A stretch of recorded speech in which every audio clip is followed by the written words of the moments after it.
One night, a girl and a young man were sitting in a cafe. They were having a delicious dinner and drinking alcohol when suddenly, the girl looked at the boy seriously and said that she was a regressor. The guy, whose name was Soo Hyuk, was already quite drunk and asked her if she was okay.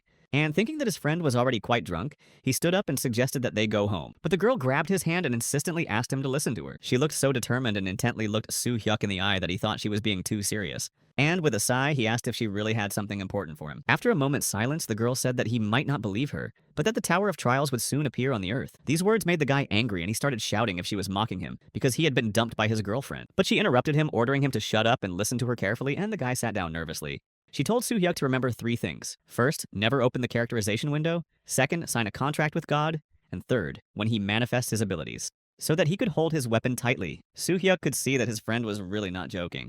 But the girl looked at him menacingly and repeated that he should never open the characteristics window, because then her movement would be useless. And the guy, scared, agreed. And she continued to say that when he reached the 5th floor, the gods would ask him to sign a sponsorship contract. But under no circumstances should he agree to this. Before the 6th floor, there will be a resting place, and there he must find the most disgusting god and sign a contract with him. And Soo Hyuk realized that she was not joking. The girl had already shouted that when he awakens his ability, he must hold a weapon or a sword or an axe or a spear and never take a bow staff or a sacred object. But Soo Hyuk just mumbled that it was magic for real men. But the girl screamed that he was a complete idiot because he had no talent for magic. Soo Hyuk snapped back because if he can't be a magician, then he won't be one at all. But it is not going to open any windows to sign contracts or choose weapons. And the girl exhaled loudly and added that she was glad that Soo Hyuk had heard her. Suddenly, they were presented with an email message from the game saying that the green belt had been removed in full, in accordance with the law, and upon failure to capture the test tower, ownership of the zone will be cancelled. Soo Hyuk read the message in surprise and whispered to Ha-hee Jong that she was serious.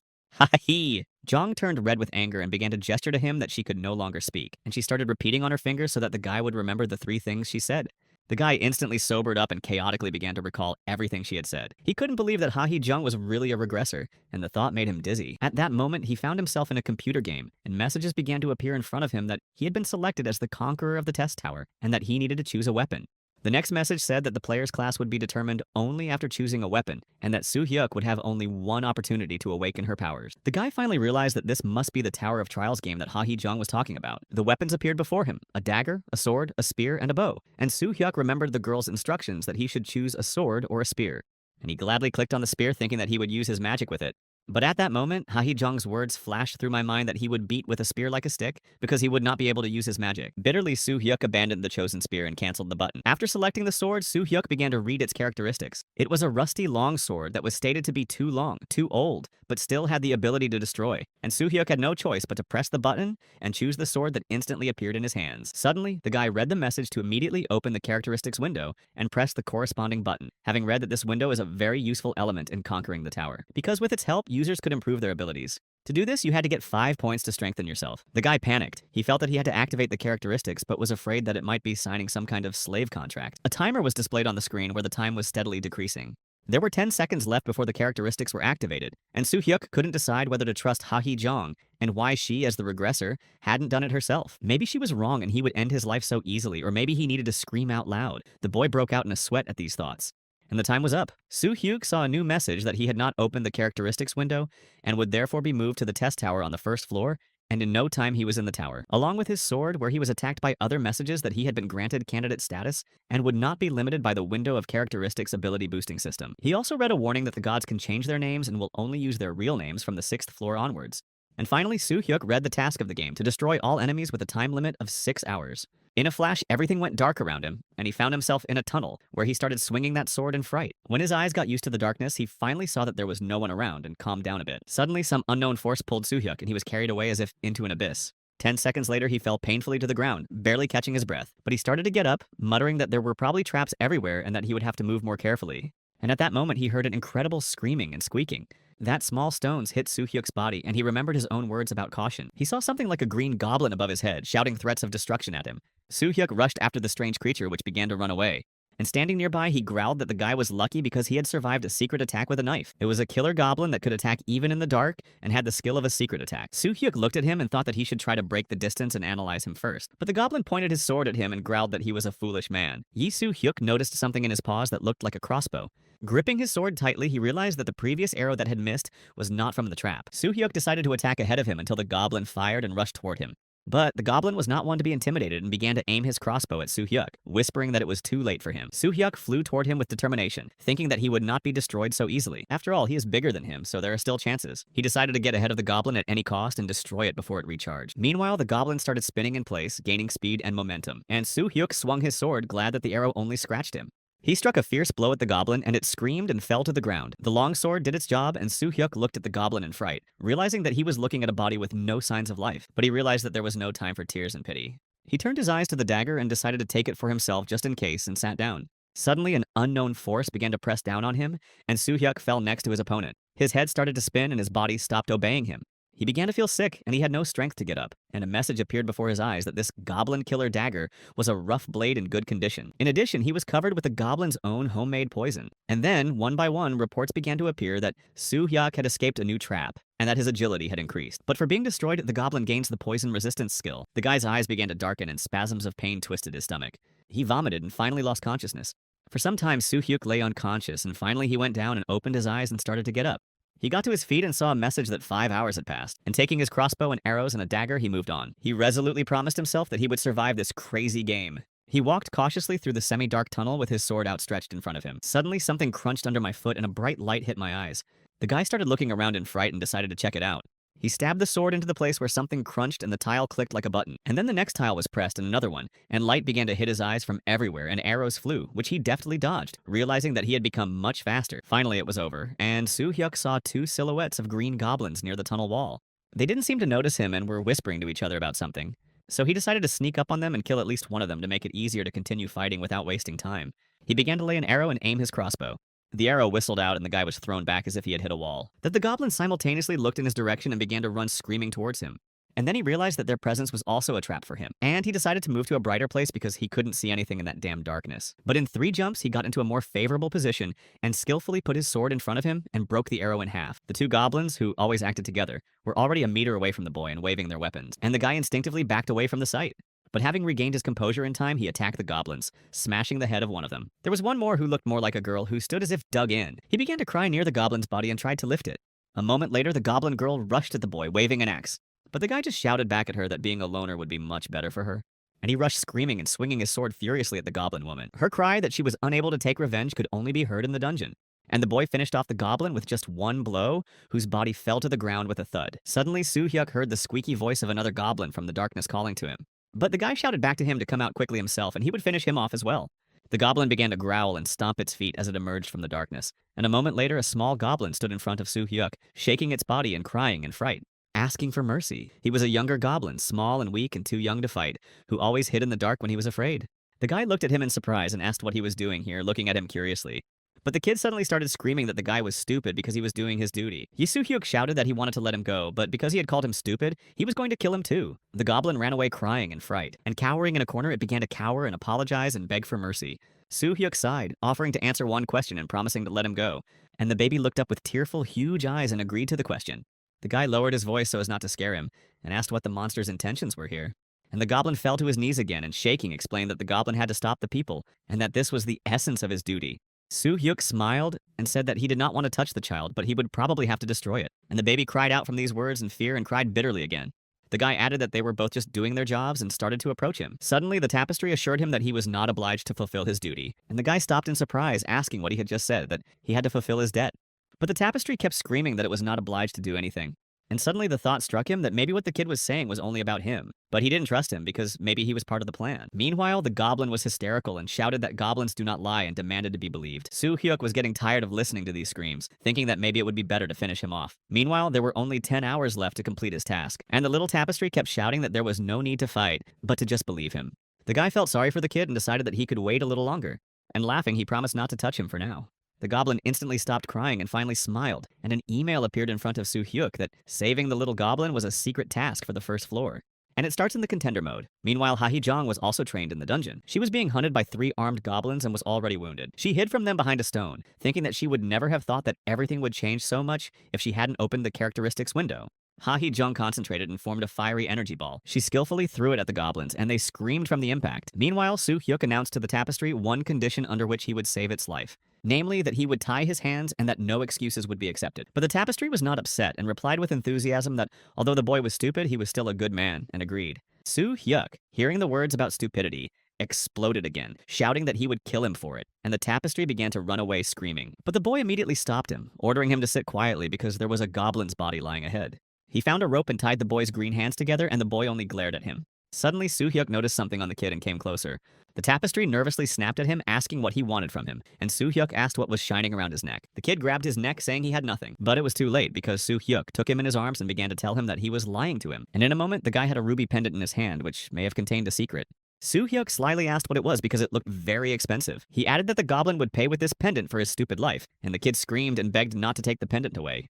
But Soo Hyuk was too angry at this resistance to demand a reward for his pardon, and he started pulling on the rope, demanding that I give him the pendant. He even lifted the tapestry above the ground, but the rope did not come off the boy's neck, and he was forced to return the goblin to the ground, who grumbled that it was impossible. Soo Hyuk had no better idea than to kill the kid and take the valuables, and the tapestry started to shriek. But the guy laughed and explained that it was just a joke, and the tapestry called him a barbarian. And Soo Hyuk once again said it was a bad joke. When the boy asked the tapestry what his real name was, he was angry and irritated. I shouted back at him that his name was just a goblin. The guy became irritated and yelled that he should stop pissing him off and tell him his real name. The little boy looked at him with huge eyes that were filled with tears and silently lowered his head. And at that moment, Soo Hyuk thought that he looked like Dobby from the famous movie. He exclaimed that from now on he would be called Dobby.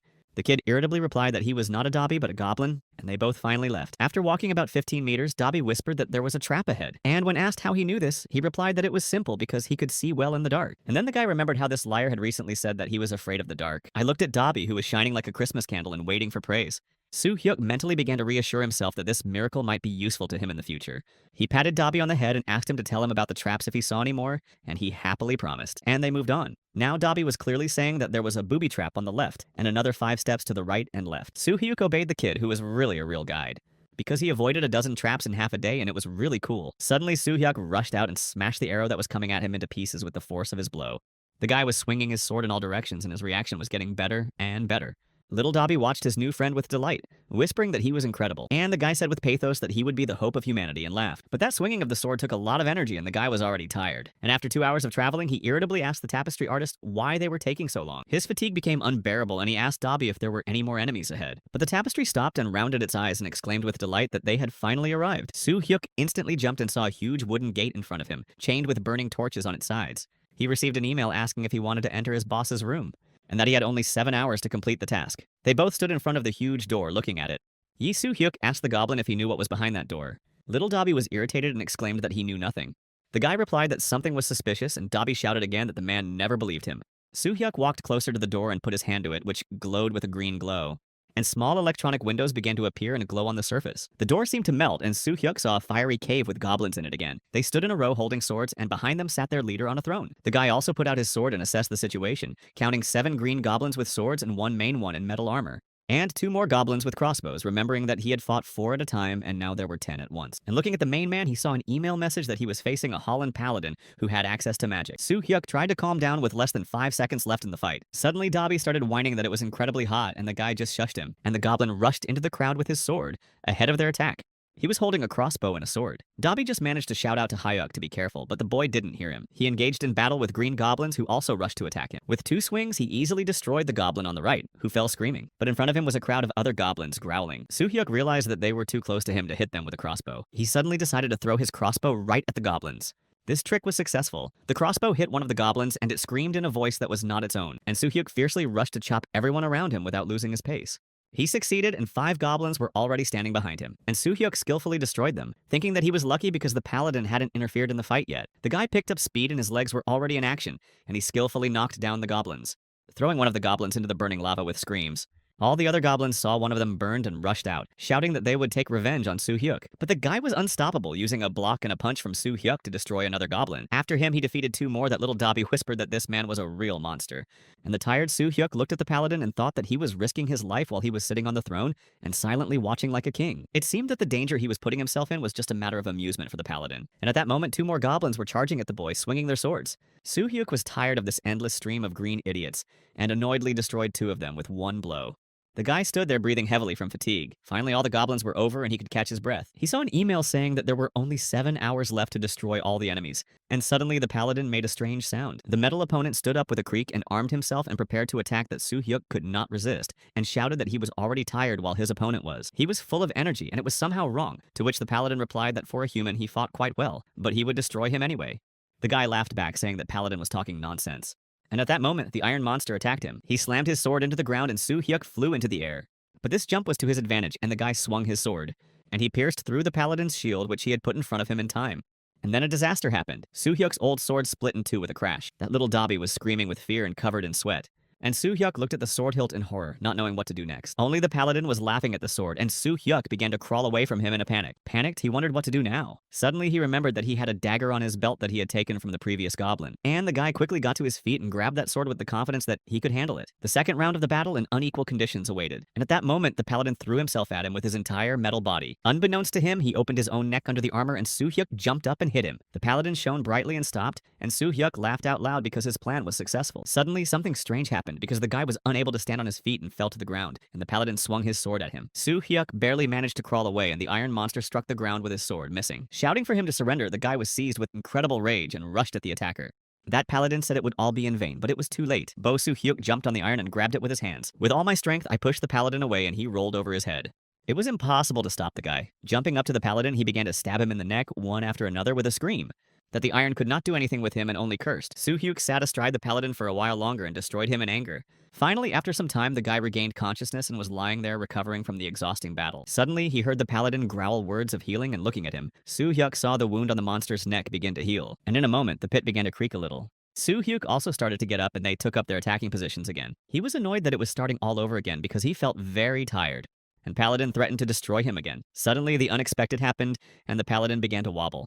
And a moment later, he fell unconscious with a thud, and Soo Hyuk did not understand why. He looked at his dagger and instantly a message popped up, that the dagger was covered in homemade goblin poison. The Paladin lay there and roared a spell to remove the poison. Soo Hyuk realized that the Paladin had other spells, and he threw his dagger at the iron, and running up to him, he kicked the metal head so hard that the guy's leg almost broke. The Paladin growled with weakness, cursing at the boy and calling him a moron. But Soo Hyuk, no longer in control of himself, finished off the Paladin with his dagger and finally exhaled tiredly. With the last of his strength, he joyfully declared that he had finally defeated the Paladin and saw a message that there were only 6.5 hours left to destroy the enemies. But his joy disappeared because he believed that this was the last fight. Suddenly, he heard Dobby's voice whispering about healing, and Soo Hyuk was enveloped in healing energy. And Dobby squeaked with satisfaction that he had healed his human on his own. He was asked why he hadn't done it earlier if he knew how to do it. Dobby replied that he didn't do it because no one asked him to. Soo Hyuk was frozen by this insolence. But Soo Hyuk, who calmed down in time, said that they had a small problem, and he told us about the remaining time to destroy all the other enemies, and little Dobby just nodded in surprise. He started screaming in fright that he was not an enemy to Soo Hyuk, who began to reassure him that he was just joking. But he wondered what other enemies could be left because he hadn't missed a single road in the dungeon, and really only Dobby was left. At the same time, he recalled a strange pendant that could not be removed, and Dobby himself, who did not fit into this place.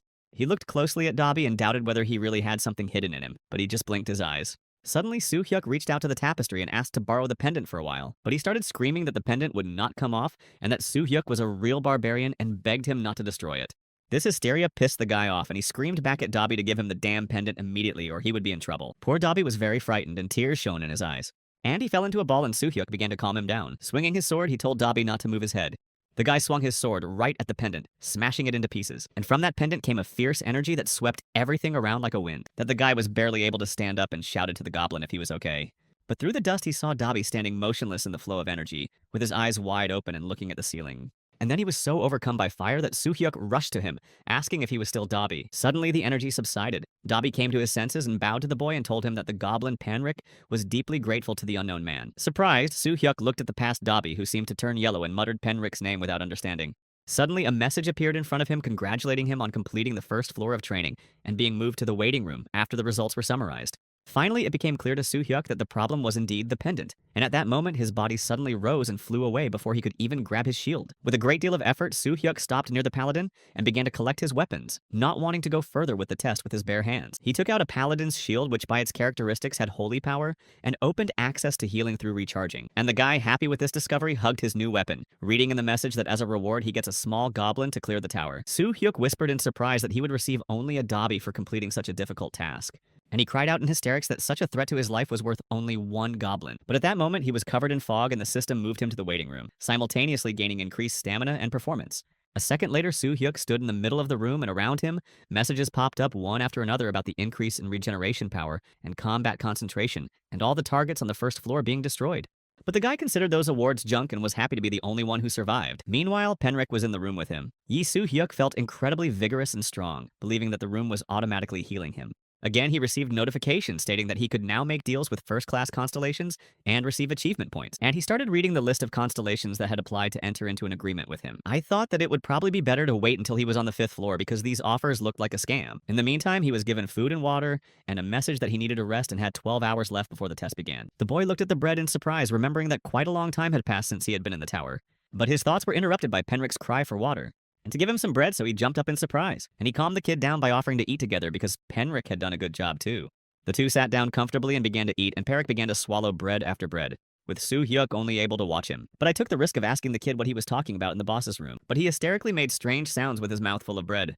And after chewing on it, he explained that Penrick was simply sealed. Soo-hyuk asked if the pendant really contained God, but Penrick irritably replied that he didn't know anything. The boy rolled his eyes and asked himself, as if to himself, how the little goblin got a pendant with a sealed God. Thus, he talked to Penrick, who was chewing eagerly, and explained that he used to be a constellation, a sacred artifact of Petrick. When Soo-hyuk heard the news, he was surprised to hear that he had saved the goblin god. And the tapestry laughed out loud, saying that it was true, and Penrick was grateful to the boy and therefore followed him all the time.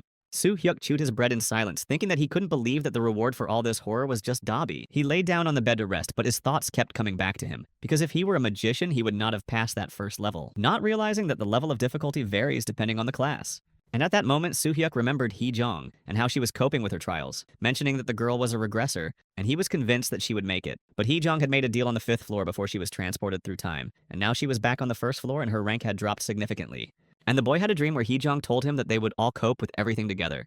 Suddenly, Soo-hyuk woke up and saw a message that he had been moved to the 2nd floor of the test tower, and that the time to destroy the enemies was 10 hours. He and Penrick stood in the middle of a strange cave, and the boy was scrutinizing it. I saw 2 entrances in front of me, and it was much lighter around me. Soo-hyuk realized that choosing the right entrance was very important because time was short, so he asked Penrick which way to go. But the little goblin swore he wouldn't say anything about it. Then Soo-hyuk started to play tricks and asked where Penrick himself would go. And the plan worked. The tapestry really started to move to the left. Soo-hyuk followed him, realizing that Penrick was better at navigating than he was. The boy looked at the goblin's back and thought that he really felt sorry for him because Penrick was a priest and would have to constantly protect him, and regretted not taking the paladin's armor. He asked Penrick to tell him if there were any traps ahead, and the boy happily promised to report them. Some time passed, both of them were walking uphill, and the boy could not stand it, and asked again. To which Penrick nervously replied that they should trust him. You see, people are too distrustful of him and do not listen to him. Soo-hyuk apologized for his words, explaining that it was just hard to believe in him, and Penrick scolded him for being too rude to him. It was already hard for the guy to walk, and the tunnel was getting steeper. Suddenly, he stepped on a trap with his foot without noticing it because of the chatter. Hearing the distinctive sound of a trap, Soo-hyuk swore it was a trap, and he crouched down and shouted out whether there were arrows flying or whether the trap was broken. But Penrick remained suspiciously silent and began to shake, his eyes bulging and peering ahead. And now they shouted in one voice as a huge stone came toward them, and they both began to run away. Meanwhile, Hee-jong was also walking through the tunnel and stopped in front of the entrances and began to think aloud that it would be better to go to the right. She also didn't open the characterization window, and her studying became much more difficult at this point. She thought of Soo-hyuk, wondering how he was doing. She recalled one of their meetings where the guy told her that he had left his girlfriend, and he was upset about it, and Hee-jong calmed him down by reminding him that the girl was constantly cheating on him. The guy was crushed by these events because he still loved and missed her terribly, and that evening they both got drunk. Hee-jong wandered through the tunnel, mentally cursing at Soo-hyuk and being angry that she was so worried about him. Suddenly, her thoughts were cut short because a huge, burly goblin appeared in front of her, as if from nowhere, and the girl gripped her staff tighter and exclaimed to him that he had appeared very quickly. Hee-jong closed her eyes and entered into concentration, and the girl was engulfed in flames. Her eyes lit up, and shouting the fireball spell, she formed it and threw it right at the orc. The bullet hit the goblin directly, and it screamed throughout the cave, threatening to destroy Hee-jong. But at that moment, a loud punch from Hee-jong's fist quickly shut his mouth. Hee-jong was not afraid and was very determined and struck another blow to the orc's head. And the goblin could not resist and fell unconscious, and Hee-jong quickly ran down the tunnel further. Meanwhile, Soo-hyuk was running away from the stone ball, exclaiming that they must have gone the wrong way after all. Penrick could barely keep up with the boy because his legs were too short. Soo-hyuk shouted to him to jump on his back, and in 2 jumps, Penrick was already sitting on his neck, painfully holding his hair. That the boy was screaming in pain, and Penrick was screaming even louder in fear. But the hateful bullet was coming closer and closer, and Penrick promised to curse the boy out of fear. The guy shouted back that we should wait a little longer and they would break out. At such a frantic pace, they reached a place with 2 entrances and flew into one of them. Soo-hyuk was barely breathing, and Penrick was scared to death to see if he was alive. Suddenly, the little tapestry straightened up, and its legs lit up to the shouts of regeneration, and the guy was covered in green smoke. His fatigue dissipated and his body felt light. Soo-hyuk looked at his hands in amazement, not understanding how this was possible, and Dobby shouted that it was all thanks to him. The guy came up to him and patted his head and for the first time sincerely thanked him, to which Penrick replied that he was also grateful to the man. Soo-hyuk even thought that Dobby was quite cute and suggested that we go to the right tunnel. But Dobby asked to go back to the left, and he went there. The guy sighed and went back to the left. Not realizing why the goblin was pulling him back in, he thought it was possible. In that damned left tunnel is another secret mission, and he can get some goodies from it. He promised himself that this time he would go left for the last time. After a while, they hit a rock they were running from and got stuck in the passage. And the irritated Soo-hyuk, sighing and remembering everything that had happened, suggested that Dobby turn back. But the tapestry did not listen and sat down near the stone and did not respond to any persuasion. Suddenly, he pressed something with his paw and a characteristic sound clicked. The wall next to them moved and they saw a new tunnel, in which there was a huge stone goblin in chains. And next to him, the mace of lightning of the mighty orc warrior Karaksha was sticking out of the stone. The boy rushed to the mace and began to unscrew it to take it with him.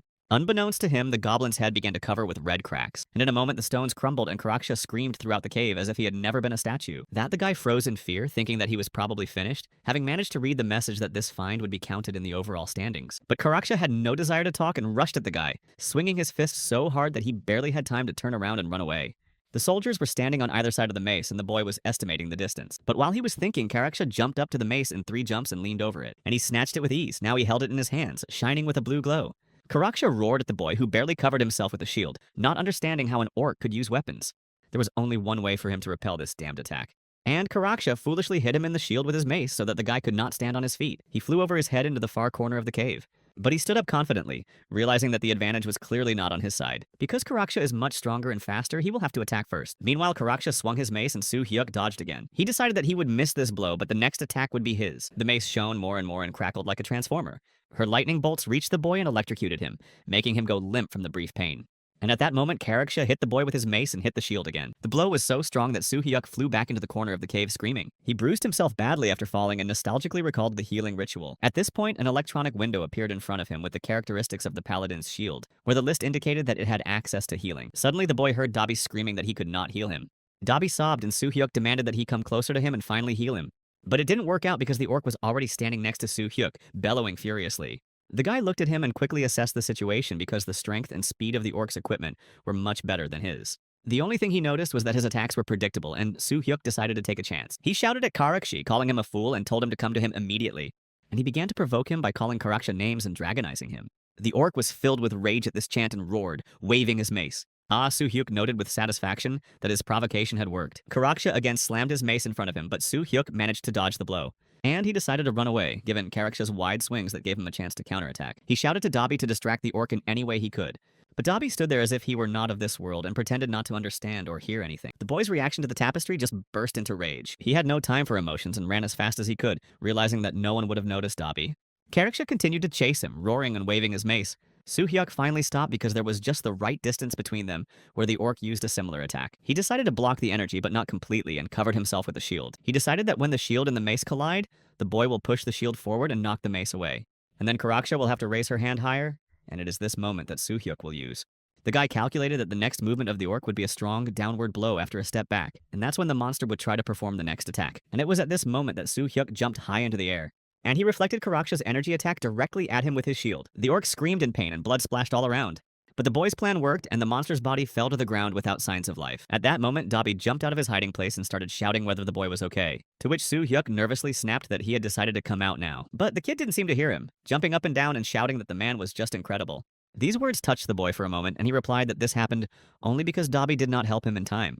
It was because of this that he faced reality in this battle. And at that moment, a message appeared that the mighty warrior Karaksha had been defeated, and this result would be counted in the overall standing. The guy finally picked up his trophy mace according to the characteristics of which the owner of the mace did not lose energy from lightning. It was so cool and fit perfectly in my hand that even Dobby said that the guy's weapon was cool. Soo-hyuk laughed and said that the goblin had a cool one too. Referring to the sword he had thrown away, Dobby did not understand the sarcasm and happily jumped with his sword, swinging and attacking in the air as if he were fighting an orc again. Suddenly, the silence was broken by a roar as 4 more orcs appeared in front of the boys. Armed to the teeth with swords and axes, they growled like dogs. But the boy's courage now had a different level, and he threw himself with his mace right into the crowd of monsters. Swinging it, he hit one of the orcs, causing his body to fall without signs of life. The other orcs were stunned by this turn of events and stared at the body in silence. And Soo-hyuk was impressed and exclaimed that this mace was simply bombastic. This meant that the advantage in the next battle would definitely be his. The orcs, meanwhile, recovered from their shock and growled angrily at the boy, waving their weapons. He confidently took an attacking position and covered himself with a shield. And in a moment, he was already cursing at the orcs, waving his mace, and in a minute, the bodies of all 3 orcs were lying on the ground. After catching his breath, Soo-hyuk asked Dobby where they should go now, looking at the 2 entrances to the next dungeon, and the boy suggested going to the right. The guy immediately agreed that the goblin looked at him with surprise, not understanding why he did not argue. Soo-hyuk smiled and explained that he just trusted him. But the little tapestry almost burst into tears of anger at this insolence, and he began to wield his sword in anger, shouting that he should have trusted him from the very beginning. Finally, he calmed down and ran ahead, and after a while, Soo-hyuk was already fighting again, and this happened 4 times. After the last battle, he remembered Hee-jong and wondered how she was doing in her trials. But the guy was sure that she would figure it out and successfully reach the finish line. Meanwhile, they reached a huge door and a message appeared in front of Soo-hyuk that he had 5 hours left. The door was really impressive in its size and was chained with a huge lock. It was the entrance to the boss's room. Soo-hyuk, realizing that there was no way to open them, was going to strike them with lightning. The door glowed with a blue glow and opened in a moment. Behind them was a huge hall with a dozen orcs and a throne. Someone in metal armor was sitting on the throne, leaning over and looking at the boy with interest. And one of the orcs was dressed in a robe and holding a staff, and he looked like a magician. The boy quickly made a decision where to start the fight, thinking that he should start with the mage, but then the 2 orcs would be on Dobby's conscience. But remembering his previous actions, he came to the conclusion that the kid would only get under his feet. For a moment, Soo-hyuk was even at a loss as to which option to choose to deal with all the orcs at once. And he freaked out and decided to protect Dobby first. And he shouted to the orcs to start their attack, and they simultaneously took a step. Holding not even swords but huge metal cleavers, they stopped for some reason. The boy looked at the head Colin in armor, who also seemed to have frozen. Suddenly, the unthinkable happened. One of the orcs jumped up and hit him on the head with a cleaver. My head was so far back that it echoed around the room.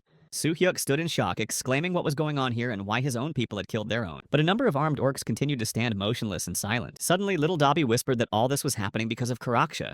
And the surprised guy asked if he would be allowed to go through just because he had a Karaksha mace. And at that moment, a message appeared that the second floor was cleared, and the boy will be moved to the waiting room. Meanwhile, the orcs fell to their knees and bowed their heads together and shouted that they were grateful to their liberator. Absolutely all the warriors bowed their heads in respect, and a message appeared again that the secret mission, the forgotten tomb of the mighty orc warrior Karaksh, was completed.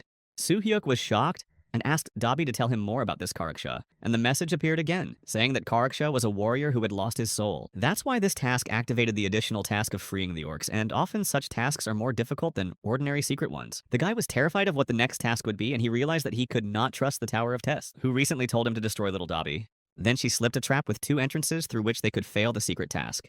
Again, a message appeared that if the time ran out, Soo-hyuk would not be able to change his choice with only 3 minutes left before the new battle, which could have been avoided by shouting out the words, "waiting room." But Soo-hyuk and Dobby thought otherwise, believing that high risk equals high reward. And the boy loudly shouted to the goblin that he had to go forward, and Dobby growled angrily.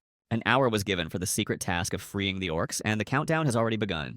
The boys walked a few dozen meters and saw a huge, burly orc propping up a rock. Soo-hyuk looked at him, irritated that no explanation was given for this task. When he got closer, he saw that the orc was quite old and gray.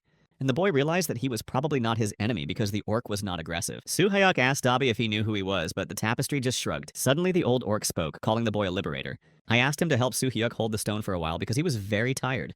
The guy was surprised to ask his name, and the orc called himself Paractus. Soo-hyuk asked again why he was holding the stone since he could just let it go. Paractus replied that if he was released, everything would be lost. Soo-hyuk was wary and asked how he could trust Paractus. I asked Dobby if it was some kind of a test from the tower or something, but the kid didn't know anything and stood in prostration. Soo-hyuk decided to play a trick and suggested that we first examine the tunnel passage and then hold the stone. The orc only looked at him pleadingly, and Soo-hyuk surrendered, dropping his shield. He grabbed the stone and ordered the orc to let him go. The orc suddenly laughed, and the boy noticed it, and the thought flashed through his mind that he probably should have disagreed. And looking down, he noticed a trap under a stone that made his legs shake. Soo-hyuk realized that if he lowered the stone even a little bit, he would simply smash it with his weight. The orc laughed openly and thanked his liberator. It was incredibly hard for Soo-hyuk. He was covered in sweat from fatigue and was annoyed by the orc's happy face. He patted him on the shoulder, telling him to stand for a while, but never to lower that stone. Soo-hyuk nervously exclaimed that they should stop mocking him. Did he really think he would let himself be crushed? But the orc did not answer him, instead turning to Penric and telling him to go with him. The little tapestry gave him his handle, and they went through the tunnel, and the boy shouted after them where they were going and whether Dobby had betrayed him. And he began to beg the goblin not to leave because he needed help holding the damned stone. His strength began to leave him, and his legs were already sinking into the ground. He started shouting to the goblin that his life was going to end, barely holding a rock. 20 agonizing minutes passed, and no one returned. Soo-hyuk was already sobbing with helplessness. Suddenly, an orc appeared from the tunnel and looked curiously into his face, saying that the guy did a great job and again called him a liberator.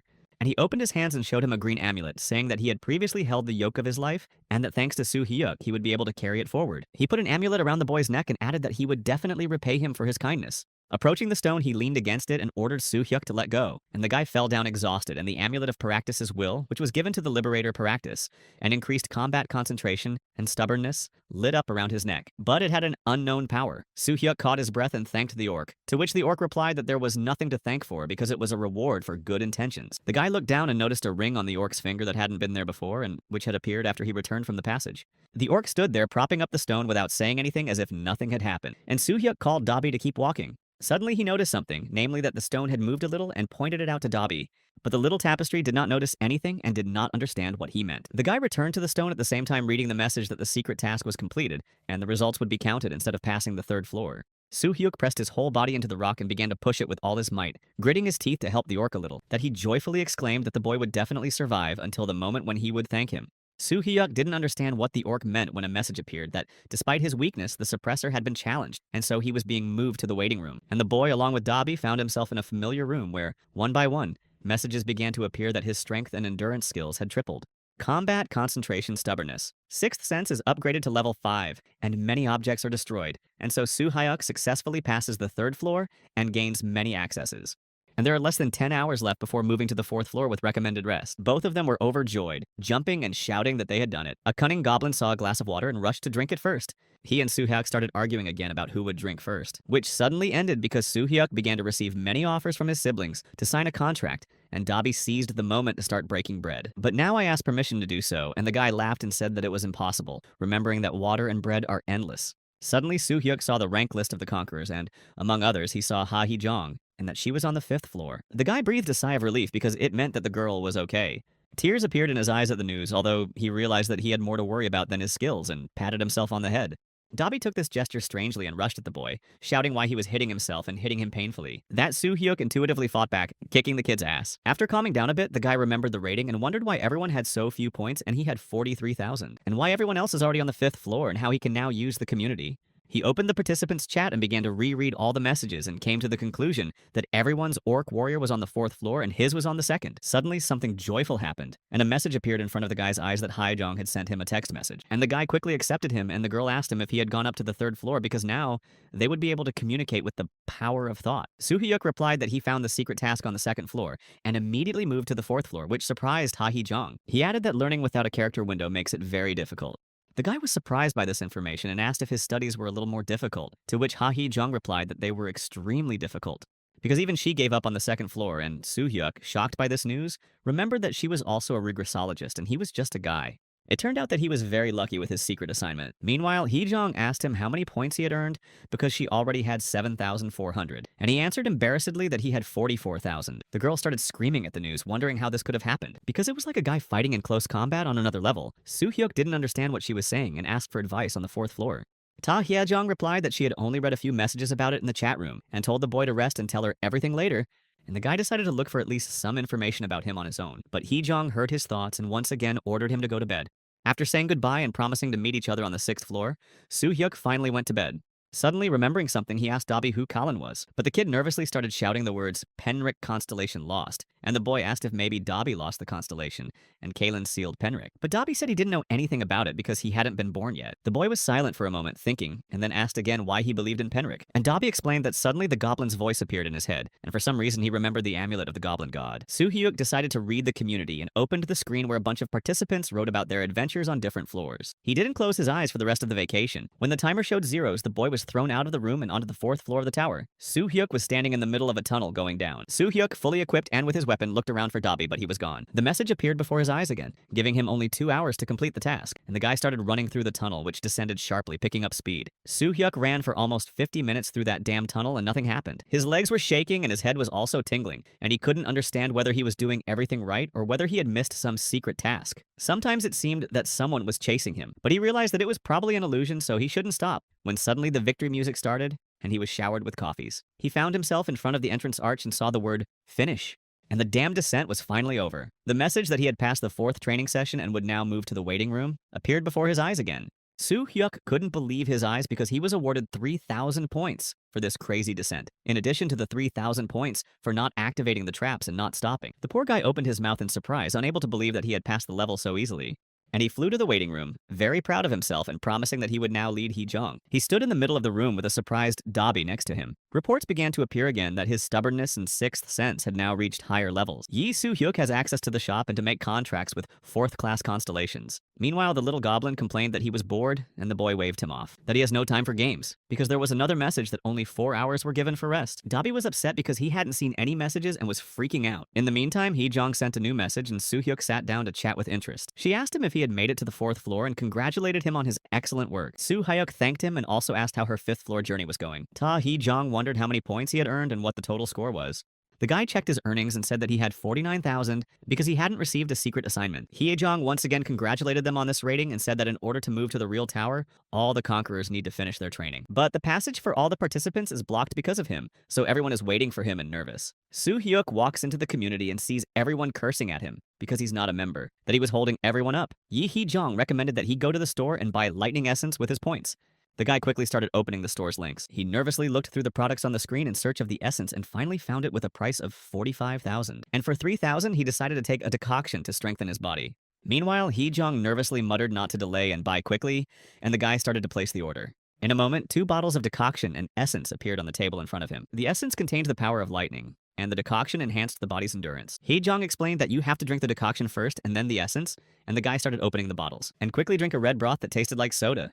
As soon as the bottle was empty, something strange began to happen. His eyes became heavy and he wanted to sleep, and Soo Hyuk fell right on the table and fell asleep. With a great effort, he opened his eyes and looked at the essence that he also had to drink. Meanwhile, a message popped up that after taking the decoction, the guy's body was charged with lightning, and another message that he had to go through enlightenment. And at that moment, Soo Hyuk found himself in a starry space without Dobby. He didn't know what to do next. But what does this enlightenment mean? Perhaps it is the acquisition of some kind of combat feeling, or perhaps the enlightenment of oneself. Suddenly, for a moment, he felt incredible strength in his hand, as if he were holding lightning. Soo Hyuk recalled that he had no time to search for the answer to what enlightenment is, because when he was in the tower, he was only engaged in battles with monsters. Soo Hyuk recalled Karaksha and Paladin, trying to catch something unknown in those battles. When he saw the actions of his opponents and tried to move as efficiently as possible, the guy did notice one detail. He never lost his attention and vigilance even when he was stronger than his opponent. Because in combat, everything depends on quick decision-making. The message that he had to get enlightenment appeared before his eyes again, which meant that he had not solved anything. Soo Hyuk continued to think that during the conquest,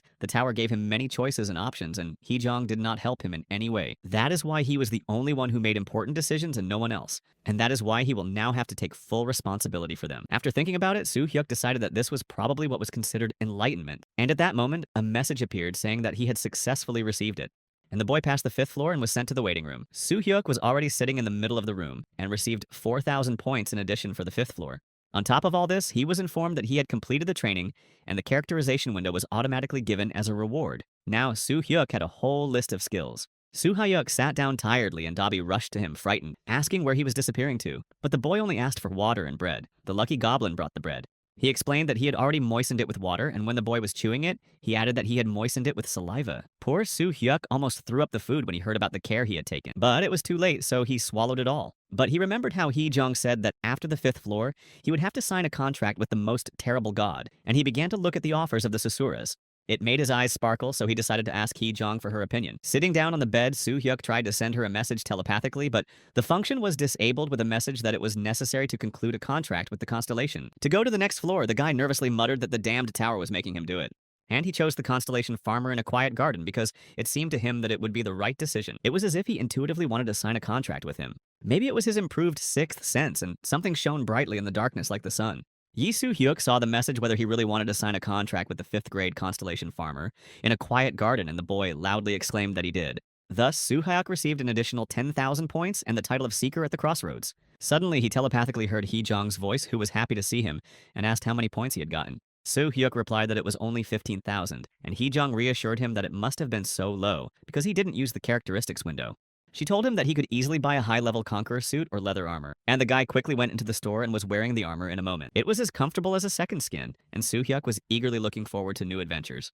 The rest time was over, and the game took him to the 6th floor of the test tower called the Lost World of the Charge, where other participants of the game were standing in the middle of the training ground. Among them, he saw a joyful Hee-jong calling out to him. But in the middle of the crowd, there was a sudden noise because one of the participants saw Dobby, and with an exclamation, the goblin took aim in a second and shot an arrow at the boy.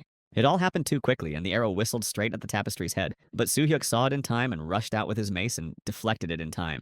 Dobby stood there screaming to the whole neighborhood in fright and began to cry as he looked at the arrow fragments. And Soo Hyuk attacked the blonde shooter, shouting at him what he had done. The guy was seriously afraid for Dobby and was raging and shouting at the blonde man, asking him if he even realized who he had shot. A fierce conflict was brewing as the two started to fight, when Hee-jong suddenly shouted at everyone to stop. She shouted to the blonde that this goblin was actually on their side. The blonde blinked his eyes in fright and mumbled that he understood. Another burly participant asked Soo Hyuk if he was the one who had just deflected the arrow, and the blonde asked if it was really his goblin. Yi Soo Hyuk explained that Dobby was conquering the tower with him, pointing to the kid.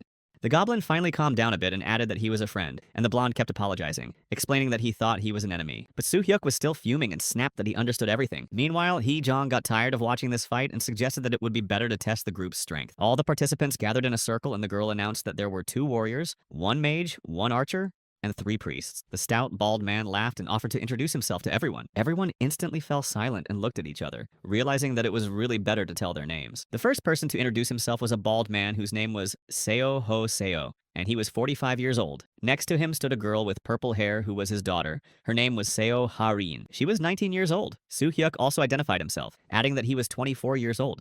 And pointing to Hee-jong, he said her name and repeated that Dobby the goblin was with him.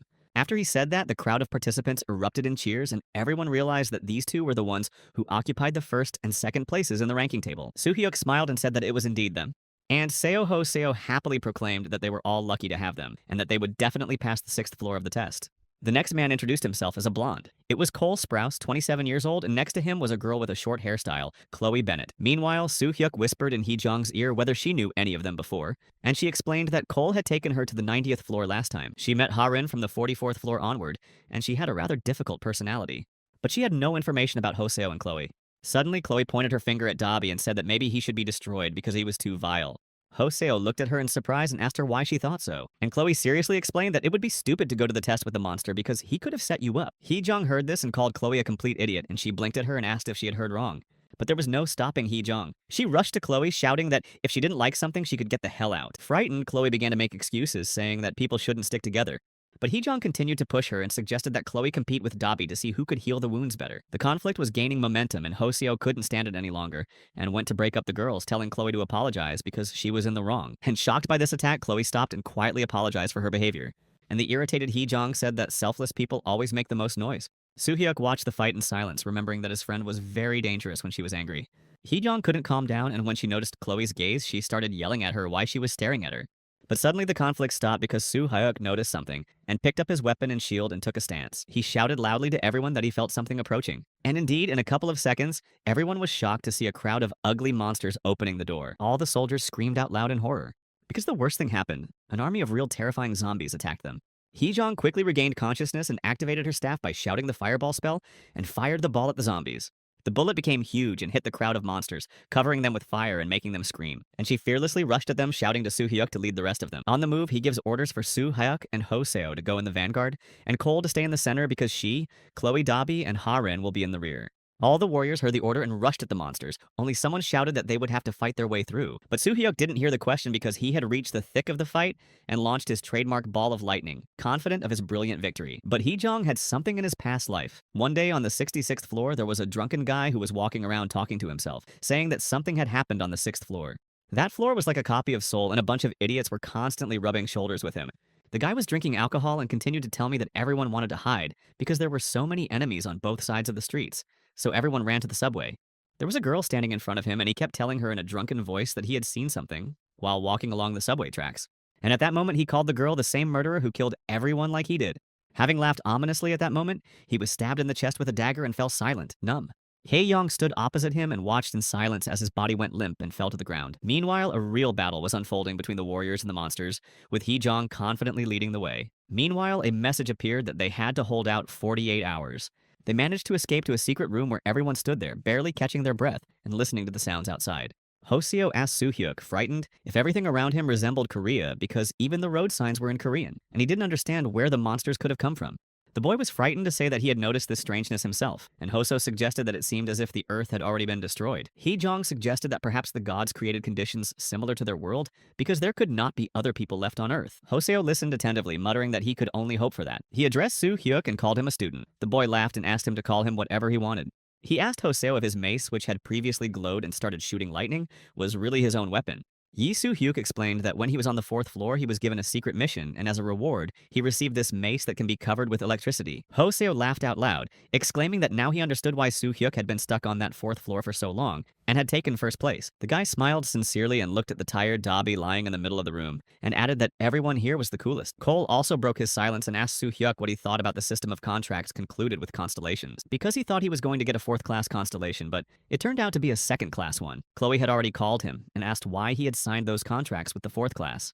To which Hoseo added with a giggle that he personally did not like the names of those constellations. Chloe snapped back at him that if the constellations class turned out to be real, Ho-seo would be left in the lurch. But Ho-seo couldn't stop laughing and kept on laughing, saying that Chloe must have gotten a 5th grade constellation. And he asked his daughter Harin which constellation she had made her contract with. Harin replied that she had signed her contract with the 1st class constellation because she thought that 1st class was the best. She was supported by Cole Sprouse because he was guided by the same arguments, and asked Hee-jong and Soo-hyuk with whom she had signed her contract. Soo-hyuk replied that he was also with the 1st class, and Hee-jong replied by whispering in his ear that her contract was with the same constellation as last time. After listening to everyone, Ho-seo finally asked if anyone knew what these contracts were, because he had heard that the constellations were supposed to provide support, but he had never seen anything like that in person. He added that they will probably all get an answer to this interesting question over time. And again, Cole asked what the percentage of ownership meant, which is indicated next to the constellation. And a message appeared before Soo-hyuk's eyes where he saw that he had a 1st class constellation, and 0% of him did not understand when it appeared. The boy quietly asked Hee-jong how it was used, and the girl whispered that she would tell him about it later. Finally, Chloe had enough of this chatter and asked loudly what they were going to do next, to which Hee-jong replied that she wanted to suggest leaving. But Cole was frightened and asked them to think it over in the room because they were unlikely to find a safe place anywhere else. Ho-seo agreed and asked to discuss further steps first. After listening to everyone, Hee-jong finally responded by admitting that she had the ability to predict the future and added that she knew it would be a dangerous decision to stay in the room. Soo-hyuk looked at his friend thinking that she had thought of everything perfectly, and Ho-seo couldn't believe that she was predicting the future. The girl continued to explain that they could be found if they stayed in the room, and the enemies could easily do it. Ho-seo asked her in a trembling voice what she was proposing and what she saw in the future. Hee-jong said that she saw everyone going to Chungmuro Station. He added that he had to find secret tasks on the 6th floor as well. All the soldiers agreed with her, hoping for her prediction, and walked toward the station. Opening the door of the room, they saw all the monsters rushing at them, and the soldiers began to fight to free themselves, each taking out his weapon and mercilessly hacking at the monsters. Getting wounded one by one, Dabi kept everyone behind him, healing each wounded man. Having made their way through, the whole team rushed towards the station with all their might, because the remnants of the monsters were already roaring at them. Having reached the rails, Soo-hyuk ordered everyone to jump on them and hide, and everyone did just that, sitting quietly under the platform where the monsters were stomping around. After sitting silently for about half an hour, everyone finally got out and started walking as quietly as possible through the subway tunnel. Ho-seo, who was walking behind Soo-hyuk, suddenly began to tell him how he used to love reading fantasy books with different constellation team towers and adventures. But only now he realized how different it really is and asked me to save his daughter if something happened. He added that he could only ask Soo-hyuk to do this, and he promised to save them all. Suddenly, their conversation was interrupted by Hee-jong, who loudly ordered everyone to stop. She saw something ahead on the other side. Indeed, everyone looked where she pointed and saw a huge green egg wrapped in roots. Ho-seo cautiously approached it, not believing his eyes, and everyone saw the message that it was an infected egg. And at the roots, there was a pendant ring and a bottle of pink elixir. And each of these things incredibly began to shine with a bright light. Hee-jong leaned over the findings and announced to everyone that she and Soo-hyuk would take them in hand, just in case, explaining that they found all this only thanks to her. But then Chloe burst in and started shouting that it was wrong and unfair to take it for herself. But Cole told her that in fact the whole team got the egg, and it was really only because of Hee-jong, and that's why he supports her and everything. No one was listening to Chloe because everyone was looking at the egg and the findings with interest, and Ho-seo asked if the egg could be part of a secret mission. But Hee-jong explained to everyone that the task would really begin when they hacked it. Suddenly a scream was heard and everyone saw several people running away screaming that they were being chased by zombies. Lee Soo-hyuk ordered the whole team to deal with the monsters, and everyone rushed into battle. Having managed to read the message that the infected egg of the Queen of Seraphs was found on the 6th floor, and therefore secret missions in other zones are cancelled. Ho-seo heroically shouted out the spell strike that Soo-hyuk looked at him in surprise, to which Ho-seo quietly replied that it was for a threatening look. After about 10 minutes, all the monsters were destroyed, and the strangers could barely catch their breath, thanking the team for saving them. Soo-hyuk looked at each of them with interest, asking how they had ever gotten to these tunnels with such skill, to which one of the strangers explained that they were heading to Chunmuro. They met too many zombies and decided to just run away, adding that Chunmuro was their home. A stranger saw the findings and asked what they were, and Soo-hyuk said that they had found them first and forbade them to touch them. The guy raised his hands, explaining that he hadn't even thought about it, and asked if they were all going to Chunmuro as well. To which Ho-seo explained that they were also going in the same direction, and Soo-hyuk found his behavior too suspicious and whispered it to Hee-jong. The girl didn't think twice and suggested destroying all the uninvited guests, to which Soo-hyuk whispered in fright that this was too extreme. Hee-jong looked intently at the stranger, feeling some kind of danger and fighting the urge to destroy. And the man, laughing merrily, invited everyone to go to his house to visit. Soo-hyuk didn't like the new strangers either, but he said that's what they would do, ordering everyone to leave. But he had to go back to the egg and destroy it, because according to Hee-jong, the new task would not begin, and everyone was leaning over it. Hee-jong looked at Soo-hyuk and asked him why he didn't break it. But he had a strange feeling that he didn't have to, and he exclaimed that it should not be broken. The girl was surprised to hear him say that. Ho-seo reminded him that she has a skill of foresight and that he should listen to her. Soo Hyuk explained that he also had the sixth sense skill and ordered Dobby to use the purification skill on the egg. The little goblin yelled purification and everyone noticed that the egg seemed to stir. And the tapestry started to cry purification again and suddenly the egg cracked and the roots that were wrapped around it began to come off. And the egg was lit up with cracks and a message appeared that the egg's protector was nearby and that they should be careful with it.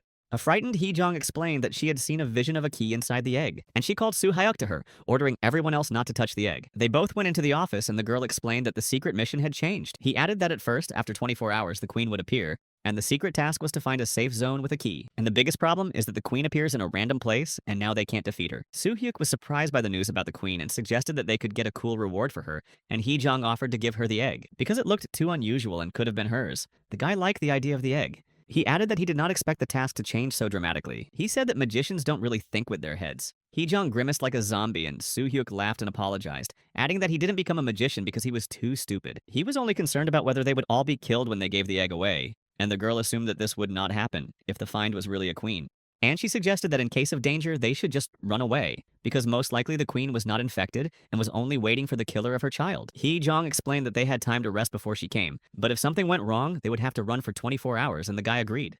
They returned to the squad, and Chloe looked at both of them curiously and said that if they hadn't consulted everyone and decided to meet with the monster queen, she would stay in the room. Hee-jong snapped back that she could do as she pleased because she was not going to listen to her accusations. At that moment, Soo Hyuk ordered the entire squad to move forward. The only one left in the room was the offended Chloe. The squad went outside when Hee-jong apologized and explained that she had forgotten something in the building, and Soo Hyuk offered to go with her, but she flatly refused, and she went back into the building. Everyone was waiting in silence outside when suddenly a message appeared that the queen had appeared in a random place and that we should be careful. Hee-jong also jumped out of the building because she could feel the queen getting closer.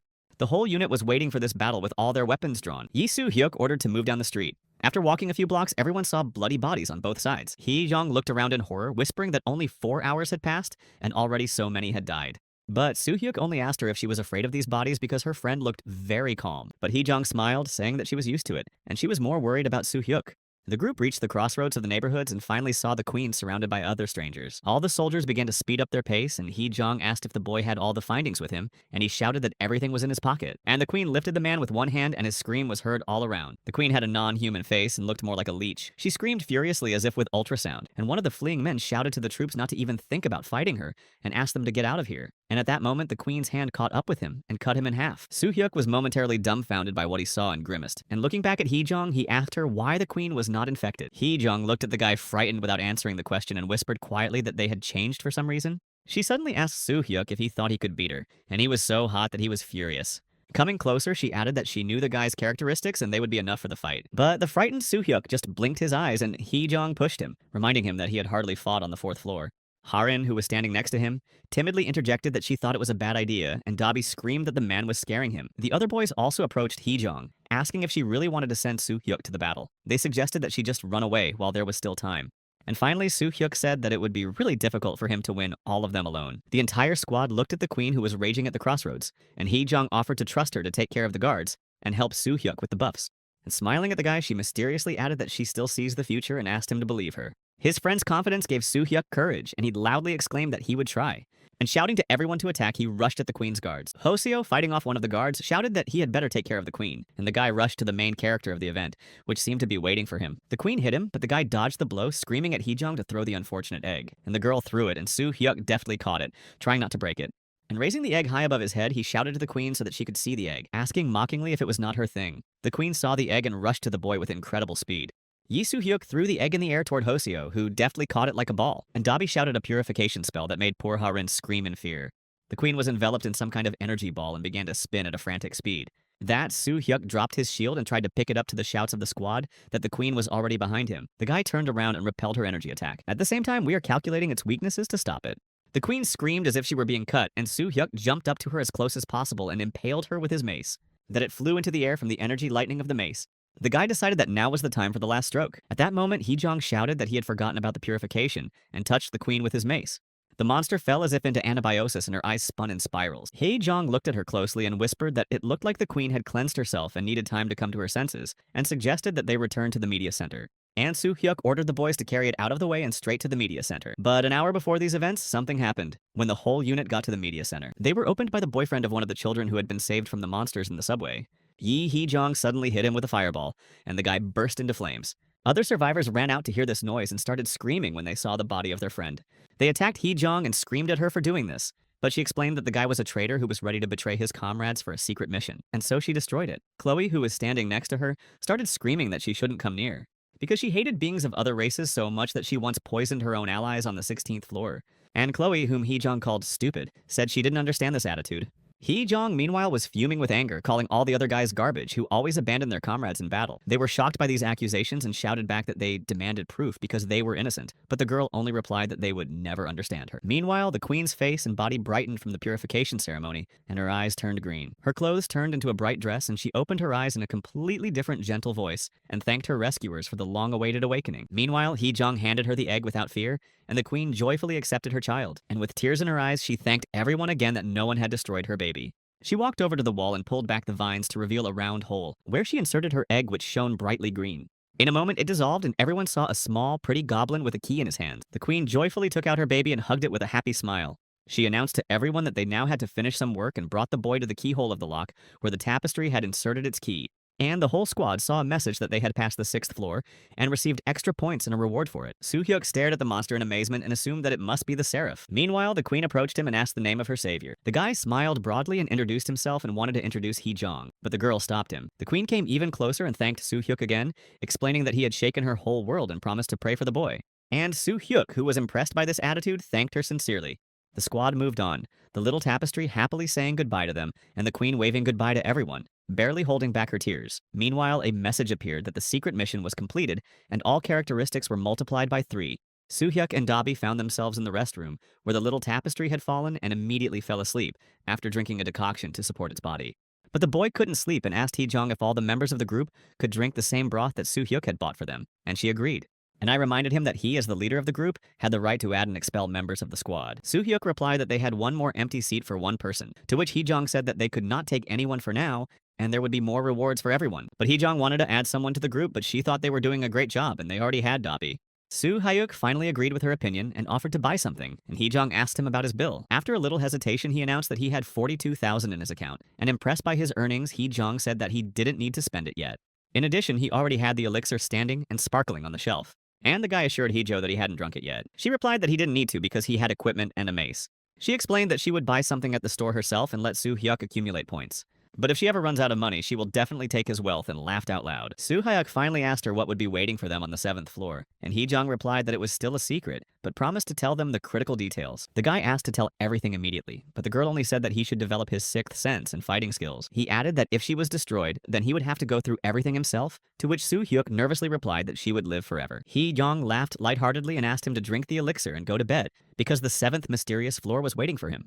The guy got out of the telepathic connection and thought about how Hee-jong had once told him that in her past life she had seen him destroyed, and he wondered how the girl felt at that moment. Suddenly, he remembered the details of that conversation, namely that Hee-jong had been killed on the 91st floor, and Soo-hyuk couldn't understand how she knew then. He got to the 94th and turned on the telepathic connection again, and asked her about it, but there was only silence in response. Apparently, the girl was already asleep. Soo-hyuk picked up the elixir.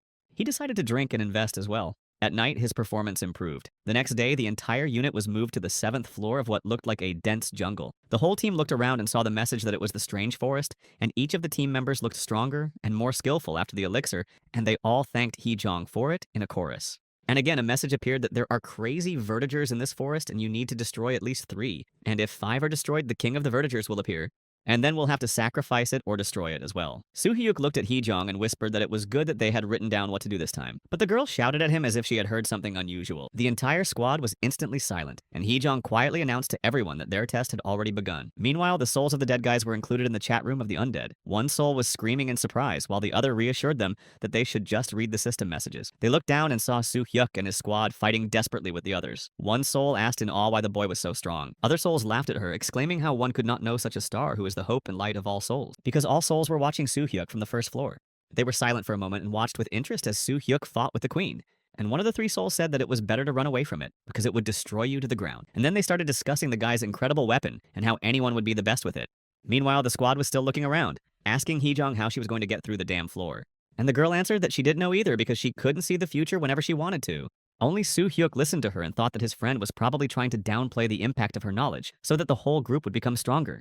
The guy announced to everyone that they had to start looking for those 3 tigers because time was running out. Cole replied that it would be difficult to find 3 tigers in 6 hours. Hoseo laughed out loud at his words and asked the boy to be more confident. Since he was an archer after all, he should have a good feeling. Cole laughed back, saying that Soo-hyuk's feeling must be better after all. And everyone began to discuss the task and the possible appearance of the king. Hee-young finally issued a version that the victim most likely meant a person, to which Cole grimly replied that it was most likely so, looking at the whole group. He added that he thinks the tower is trying to destroy their trust. Given that a strong person becomes a leader, the tower most likely wants to force group members to evaluate each other based on the achievements of each. Soo-hyuk added that if there is no harmony between the members of the squad, then this floor can lead the group to chaos. Hoseo looked at him suspiciously, asking if he was really like that, and the boy assured him that he was quite normal. Leisman laughed again, saying that he was just joking with him. And his daughter Ha-rin whispered in fright whether they should be worried about it. Hee-jung looked at her and asked what she meant, and Ha-rin explained that Soo-hyuk could easily defeat the king. She reminded him how he had defeated the Queen of Seraphs, and Cole agreed with her. Soo-hyuk listened to them in silence and finally asked what they would do if the verdigreed king turned out to be stronger than him. Cole asked if the floor boss could get so much more difficult. Soo-hyuk explained to him that he should think about the worst-case scenario and that he was not going to sacrifice anyone from his group, and he asked the squad which way they wanted to go to find the verdigers. Suddenly he listened and added that no one would probably have to do anything, and ordered them to get ready for battle because the verdigers had found them. The verdigraphs were huge and were as tall as a man. Soo-hyuk shouted to everyone that they had to kill at least 5 in 6 hours. He told us to be careful because he would try to clear the way. Hoseo rushed to his aid and the boy activated his mace. And they both started fighting with 2 vertigrams, standing with their backs to each other. After scattering the monsters in all directions, Soo-hyuk shouted to the squad to follow him. Then the soldiers rushed down the passage, and the vertigers came to meet them with a frontal attack, which Soo-hyuk fearlessly destroyed one by one with his lightning mace.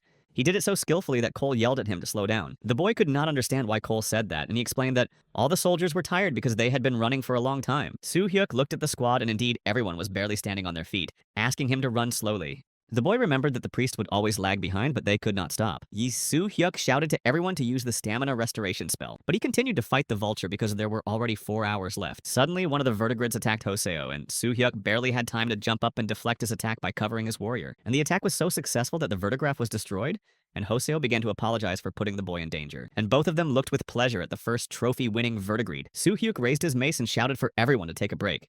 He looked at Hee-jung, who had fallen to the ground and was barely catching her breath near Dabi. Meanwhile, Soo-hyuk himself reflected on the fact that he had a team with the best ranking and a regressor. But the boy did not understand why this chase was so difficult for everyone. He remembered the conditions of either killing the king or making a sacrifice. But if they continue to run, they will be exhausted and the whole group will be in danger. He turned his eyes to Hee-jung, who telepathically heard his thoughts, and she smiled and said that everything was fine and that he shouldn't hold back for their sake. And the guy thanked her and decided to fight seriously now. He rushed at the 2 vertigrids, activating his mace at the same time. Soo-hyuk managed to strike 2 monsters with his mace at the same time, making them whine like kittens. Hoso, seeing the head of the squad rushing into the fight himself, could not stand by and watch and also rushed to his aid. Dabi also jumped up to one of the vultures and grabbed its tail and began to twist and pull it with all his might, making the vulture scream and struggle to reach it. Soo-hyuk, shocked by these soldiers, praised the kid for shining like a candle of happiness. And at that moment, a message appeared, according to which the system recorded 6 destroyed vertigrids. The next message already informed about the appearance of the king of vertigrids. Soo-hyuk realized that the monster was approaching and ordered everyone to use buffs. Hoso and the other warriors activated, and the foxman shouted out of some miracle of endurance. Meanwhile, Soo-hyuk was already standing in front of the 3 vertigers, his mace sending lightning around. The boy hit 3 monsters with lightning at once, so that they screamed in a voice not their own. He began to spin the mace, forming an energy circle around him. The vertigrasses rose into the air with energy and began to spin in circles. That the soldiers watched all this with their mouths agape, not believing that it was possible to fight like that. And Hoseo shouted that he didn't want to be left behind and rushed into the thick of things. And Hee-jung tried to stop him, but he couldn't hear her anymore. The girl took an attacking stance and shouted the spell Firewall. She put up a fierce fire defense around the boy, to which Hoso exclaimed that the wall was burning brightly, preventing him from taking a step. Ha-rin stood there watching the battle and didn't notice the vertigreed creeping up behind her. Hoseo saw him and immediately rushed in, hitting him in the head with his shield. At the same time shouting the words World Riot, he tore the turntable to pieces. And looking back to Soo-hyuk, he whispered that he heard a strange sound. The guy also heard him and lowered his weapon and added that he had finally come. And indeed, the king of the vertigers appeared before the squad, a huge tiger that was much larger than the previous ones. The king addressed the boy as a human screaming, and Soo-hyuk was surprised to think that he could speak human language, and then it would be possible to negotiate peacefully. He came closer to the king and looked at him and asked him if he was waiting for the sacrifice. I shouted loudly to him that I was not going to sacrifice anyone. At these words, the king shouted furiously throughout the clearing, realizing that there would be a battle ahead. And in a moment, dozens of other vertigers were standing next to him. They simultaneously snarled at Soo-hyuk, who had already activated his mace. Soo-hyuk watched all this, realizing that the whole squad could handle the vertigrams, but the king was too strong for them, and the guy looked at the vertigrids and decided to split them up. He fiercely attacked the 2 vertigers, striking between them with his mace. In this way, he managed to dislodge the king's guards and get close to him. The boy's shield was burning with energy and he directed it at the king. But the king was still on his feet from the energy strike, and Soo-hyuk realized that his lightning didn't work, so he decided to use a different plan and attack the king again. He plunged his mace into the king's body, causing him to scream and bend over in pain, that his eyes were filled with tears and lightning. But the king managed to jump back a few steps and take a defensive stance, demonstrating some incomprehensible karate trick. But the boy's enthusiasm did not subside and he swung his mace again. And to top it off, he jumped high into the air to be taller than the king. But he hit him with his mace so hard that the cat was struck by lightning. The king fell to the ground in pain and began to roar from side to side. And Soo-hyuk hovered over him, asking how long he would pretend. The king was not doing well and even his pupils were shaking in pain. But with the last of his strength, he got up and took up his attacking stance again, and he shouted an incredible scream, deafening Soo-hyuk. The guy rushed at him again, and at the right moment, he hit him again in the stomach, yelling at him that he was opening up on the other side and therefore allowing him to attack. The force of the blow was so great that the king rolled on the ground. He was lying there, barely breathing. Soo-hyuk came to him and asked if he wanted to continue. Meanwhile, Hee-jong was expanding her wall of fire, which had already enveloped everything around her. And Hoseo shouted that it looked like Soo-hyuk was already ending her battle. And Hoseo, screaming world rage, rushed to the boy, and Dabi started whining that he was incredibly tired. And standing in the middle of the clearing, he shouted the spell Endurance, raising his paws up, and he became strong again. Meanwhile, Ha-rin activated her staff. She hit him with energy in the direction of the werewolves, who were already attacking her again. And the trick was successful because small energy balls flew into the bodies of the vertigers, and the monster screamed in pain. Ha-rin stood there happy because her idea had finally worked, and she too had joined the fight. And Hee-jong, who was watching her, thought that perhaps in her past life she had been a warrior priest after all. She shouted to Soo-hyuk that it was time to end this slaughter because they needed to regroup. The guy also decided to end everything and approached the king and declared that it was his end. And the king screamed in helplessness, throwing himself at the boy, and Soo-hyuk slapped his forehead and laughed, saying that this aggression would not help him. But at that moment, the unexpected happened because the king of the vertigers did not rush at Soo-hyuk but jumped toward Hoseo, where helpless Ha-rin stood in the way, blinking her eyes. Her father saw it and came to his daughter in 2 jumps because at such moments a person gets a second win. Hoso stuck his fingers into the eyes of the vertigo after it bit him on the shoulder. And at that moment, Cole began to aim his arrow at the werewolf, when Soo-hyuk suddenly yelled and swung his mace over the werewolf, and destroyed him. Hoseo was barely standing up and Dabi quickly shouted a healing spell as he saw him bleeding to death. Ha-rin frightenedly rushed into her father's arms, and at that moment the message appeared that the verdigreed king had been destroyed. 2,000 points are credited to his account, and Hoseo inherits the throne of the king of the verdigrids through blood absorption. So the transformation of the vertigraph begins. Hoso instantly twisted in pain, and his body began to be covered with tiger orange fur and his teeth turned into canines. He completely transformed into a tiger, and Ha-rin started screaming to her father in fright, not realizing what was happening. Hoseo started yelling back at her to stay away from him. He asked Soo-hyuk to take her to a safe place as soon as possible. The guy, in shock, grabbed the girl and shouted to Hee-jong that there was nothing he could do about Hoseo.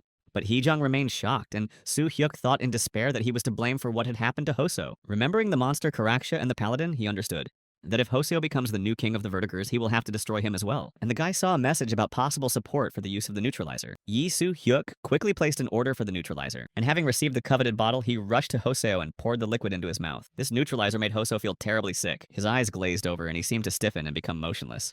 And he fell face down on the ground staggeringly. Ha-rin rushed to her father crying, trying to revive him. But Hoseo lay there silently, not answering, and his body returned to human form. After lying there for 5 minutes, the man got up and asked his crying daughter what had happened to him. He added that he fell into unconsciousness when he saw himself turning into a vertigrade. Ha-rin began to explain to him that Soo-hyuk had saved him by taking a bottle out of nowhere, and Soo-hyuk, coming closer, suddenly noticed that Hoseo seemed to have changed somehow. Cole also took a close look at Hoseo and added that indeed his skin had turned red, and his eyes were sharp as a wild animal's, and his height had increased. And only Hoso laughed out loud, explaining that it was really tiger energy that was bubbling up inside him. He called Soo-hyuk closer to him, and the latter approached in surprise. At that moment, Hoseo jumped up to him and started shouting words of gratitude, completely knocking the guy off his feet. The guy escaped from his arms and only reminded him of his promise to protect and save everyone in his unit. But Hoseo suddenly asked him that in case something happened to him, he should save his daughter first, and Soo-hyuk had no choice but to promise to fulfill his wish. He added that in any case, he would definitely save them both. At these words, Hoseo couldn't help but burst into tears and threw himself into his arms again. That the poor guy did not know what to do with him anymore, barely holding the sobbing man on his back. Cole, who approached them unnoticed, dared to ask Soo-hyuk how he managed to do it. And the guy said that a constellation that gave him a neutralizer helped him. And now Ha-rin is crying, saying that the constellations can support them. Soo-hyuk explained that this is a temporary support that is not yet available, but it may open with the elevation of the floor. And Cole finally realized why no one had ever heard of this support, because no one but Soo-hyuk had ever received it. The guy also added that because of all this, an additional percentage of the support constellation was accrued. Cole replied that it was a fine that the constellation would receive. He explained that even in the community, he had not seen a single positive comment about increasing the percentage of ownership. And so far, none of the constellations have used the support, which means that the constellation will receive a fine. This meant that the fine would be much higher than their profit. Soo-hyuk thought about his words because it was true that his constellation of support suffered more than he did. Cole, meanwhile, offered to thank the constellation for such a generous gift, and Hoseo and her daughter began to thank Soo-hyuk once again. And then we proceeded to thank the constellation for such timely support. Hee-jong, who had been silently watching them talk, irritably came over and reminded them to move on. But for some reason, Cole didn't want to leave, asking for a little more rest. Ta Hae-chong explained to him that after the destruction of the Vertigre King, the skill of foresight was awakened, and therefore they might get something in the future. Cole was surprised, and Hoseo laughed and said that they were all fine. In addition, he now has the Tiger Blood skill and has greatly increased his stats. Soo-hyuk came closer to the girl and asked where they would go now, to which Hee-jong replied that she had seen a cave nearby and suggested starting there. Suddenly, Hoseo made an ominous face and whispered that he probably knew where the place was. And pointing to the thicket, he added that since he has tiger blood in him, he feels that the right place is there. Hae-jong agreed with him and ordered him to follow Hoseo into the thicket. After a while, the forest brightened and the group saw a unicorn rabbit in front of them. Everyone exhaled a sigh of relief and became noticeably more cheerful at the discovery. Indeed, after 20 meters, we saw the entrance to a cave that looked like a tiger's cave. The squad stopped and Hoso shouted that he smelled a bad odor coming from there, although the others did not hear anything. Soo-hyuk also didn't feel anything and offered to go to her place and check it out. Invisible fear gripped each of the team members when they approached the huge entrance where a message was already hanging, that a secret room tiger and bear had been added to the forest area. Once inside, everyone was in for a surprise. People in a crowd of vertigers were standing in front of the squad. When they saw Hoseo and smelled his blood, they shouted that they had already sacrificed, but the vertigras were still pursuing them, pointing to Harin and calling her a priestess. They added that the squad could not take her and run away. Hoseo looked at his frightened daughter and reassured her. But one of the strangers started shouting in fright that they should give the girl back immediately because no one could defeat the vertigrids, arguing that the priestess is still exhausted and they are all threatened with destruction. But the boy's scream was cut short by a well-aimed blow from Hoso, who cut off his arm, leaving him bleeding. An archer girl appeared in front of Hoseo who didn't have time to shoot him, and Hoseo hissed at her to take that previous guy for a sacrifice. At that moment, he found himself completely surrounded by strangers who quickly drew their weapons. But Hoso rushed at them and wounded two more. The archer girl blinked her eyes in fright, pointing her bow at him and shouting that he was a murderer. But it was too late because Hoseo stabbed her with his sword. The man was angry and shouted that they did it to him because they tried to sacrifice his daughter. And he asked Harin if she remembered the protective spell he had recently bought her. But the girl burst into tears, asking if he was seriously asking. He asked Yi Hoseo to activate it and close her eyes, adding that he loved her very much. I told the vertigras to wait a little longer. Hoseo approached Harin, who was sobbing loudly, and hugged her, quietly apologizing for not being able to protect her to the end. And it was reported that a sacrifice had been made that satisfied the king, and now the vertigras would no longer attack. The squad moved on. Soo-hyuk caught up with Hee-jong and asked if it was normal for him to have 21% of the ownership. The girl looked at him in shock, asking if the constellation of support had really absorbed 20% of the total, and Soo-hyuk added that 1% was for the neutralizer. The friend, having calmed down a bit, said that later the guy would be able to lower everything, and he would find out all the details in the waiting room. But Soo-hyuk had many questions and asked again if this cave was really a secret mission, and the girl said that it was indeed true. Soo-hyuk did not stop and asked again if the king had also been destroyed in Hee-jong's first life. Hee-jong painfully closed her eyes and said that half of her team had died in that life, and on the 6th floor they cast spells right and left and ran away from the queen undercover. The boy asked her again what would happen if she made a sacrifice, and she explained that in this case, only one of the 6 people would survive and rise above because it was still a battle of 6 against 1. Soo-hyuk thought about her words and whispered that running away would not have solved anything. Hee-jong looked at him and added that this did not mean that Soo-hyuk had made the wrong decision, because it's a natural selection when you don't know how it will end. The boy thought about her words again, thinking that even if he could go back in time, he would do the same thing. But his thoughts were interrupted by Hee-jong asking why he hadn't had a shield before, because she thought that was why he was uncomfortable fighting. Soo-hyuk was surprised to hear that he didn't have a shield, and the girl replied that he did not, and he fought with more attacks. The guy thought about his current tactics of fighting. Because for the sake of safety in his battle tactics, he hid behind a shield, making mostly counterattacks. Hee-jong looked at him and offered to fight without a shield. The guy said he would think about it and asked what kind of weapon he used most often in his past life. Hee-jong replied that she remembered him using an axe. His weapon did change from time to time, but the axe remained with him until the 94th floor. The guy asked her if she was sure about that, and Hee-jong said that it was true because every time he used it, he was upset about something. Soo-hyuk thanked her for the information. When he suddenly heard Hoso's voice and looked around to see the entire squad surrounded by a huge sword stuck in an equally large stone, and Hoso shouting that this thing would be just right for the boy. The sword was magnificent, and according to the characteristics, it was a 1.5-handed sword of the Tiger King and could reveal its true value only in the hands of the king. Yi Soo-hyuk shouted to Hoseo that this sword was most likely made for him. When the man heard this, he ran up to the sword and hugged it joyfully, muttering that he could not possibly take it for himself. And after sniffing it, he added that the smell was not coming from him. Hoseo tore himself away from the sword and irritatedly went to look for the cause of the smell, and found the cherished place a few dozen meters away. When he opened one of the boulders that blocked the passage to another cave, the man saw human bones, an axe handle, and a pentagram-shaped ball. It was the gallbladder of the king of bears who took it out of his body when he turned into a man, and his power as a king was stored in that ball. And the axe was double-sided, and it was the axe that the king of bears wanted to use when he planned to become a man, and so it was shrouded in his anger. Hee-jong came to this place and dispelled the curse and announced to everyone that the constellation Soo-hyuk had foreseen these events and helped them, and therefore it would be fair to give these things to him. The entire squad looked at Soo-hyuk and smiled, and Cole exclaimed that he personally agreed. Soo-hyuk announced to everyone that it was better to spend the rest of the time hunting, and a message appeared that they had successfully passed the empty forest and received 44,000 points.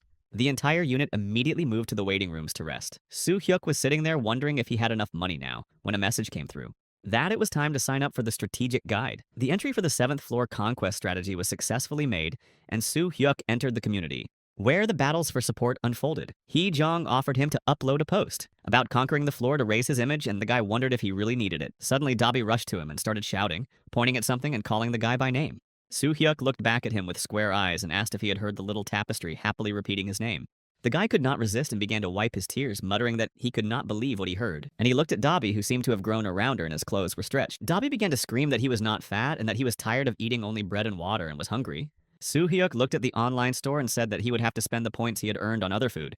And exclaiming that it was nothing, he asked what Dabi wanted to eat. The little tapestry jumped up and down with happiness, demanding to be bought meat. And the guy ordered boneless steaks with a side dish and 2 portions. In a moment, the order appeared on the table and they both sat down happily in front of their plates. They began to eat the incredible delicacy. Soo-hyuk closed his eyes with pleasure, and for a moment, he even wanted to go home because of the taste. But quickly recovering, the guy slapped himself on the cheek because he could not give in and had to gather all his will into a fist. The message that there was no time to go to the 8th floor yet appeared before his eyes, so he could rest. Soo-hyuk thought about it because he remembered. He said he had to prepare something before the new challenge and telepathically asked Hee-jong what he should look for on the 8th floor and what to watch out for.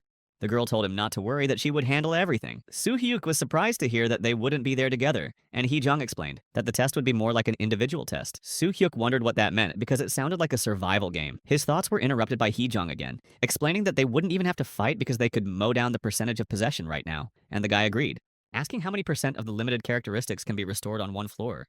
To which the girl replied that the average is 5% because it all depends on his activity, to which Soo-hyuk said that then everything will be leveled on the 10th floor. Hee-jong hesitated a bit and suddenly said that it was likely to the 11th floor, and in fact it would be better for the guy because the higher the characteristics, the harder it is to upgrade them. With the restriction of these characteristics, the points to increase them increase, and as soon as Soo-hyuk removes the restriction, he will become much stronger than he is now. Yi Soo-hyuk decided to spend his percentage of ownership right away. Instantly, a message appeared in front of his eyes, asking him to spend 20% of his ownership.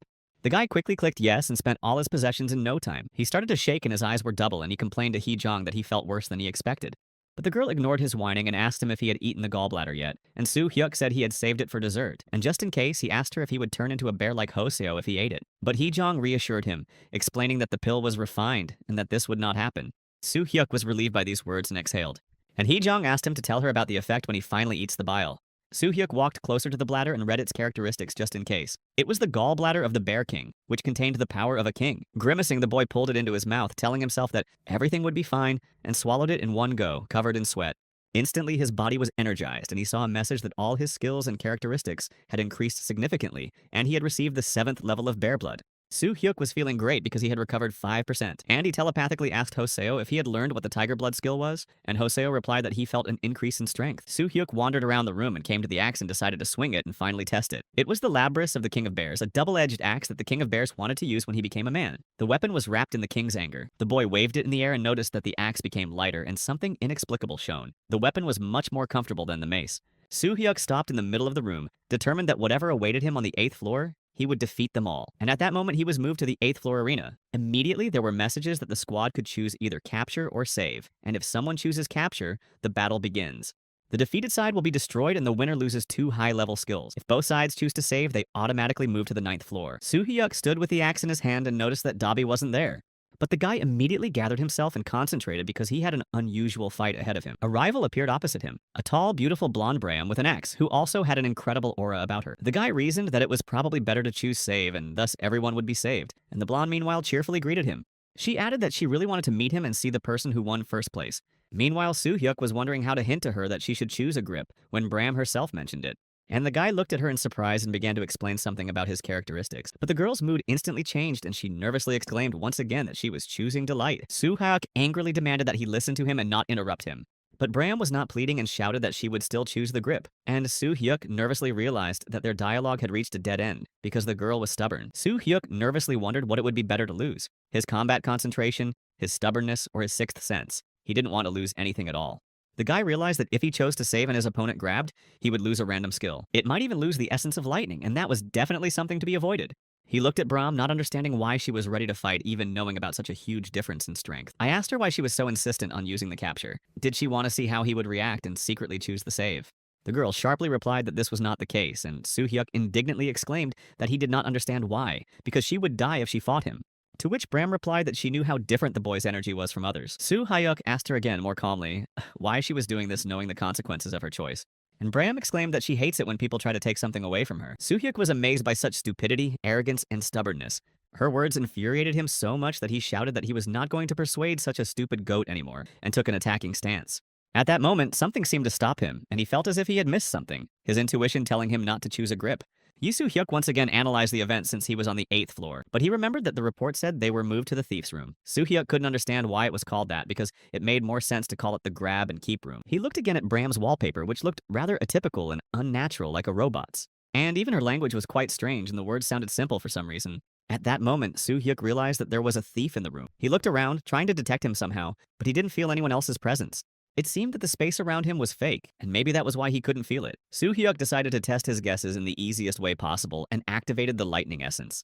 An energetic glow instantly appeared in the guy's hand and he struck it in front of him with a shout. There was a fierce explosion between Soo-hyuk and Bram that sent lightning around. And from this energy explosion, a small toothy gremlin flew out screaming. Soo-hyuk quickly grabbed it with his hand and squeezed it tightly, causing the gremlin to yelp in pain. The guy squeezed it until he finally crushed it, and another explosion went off around him. The message that Soo-hyuk successfully recognized the secret mission of the gremlin skill thief and the 8th floor test disappeared.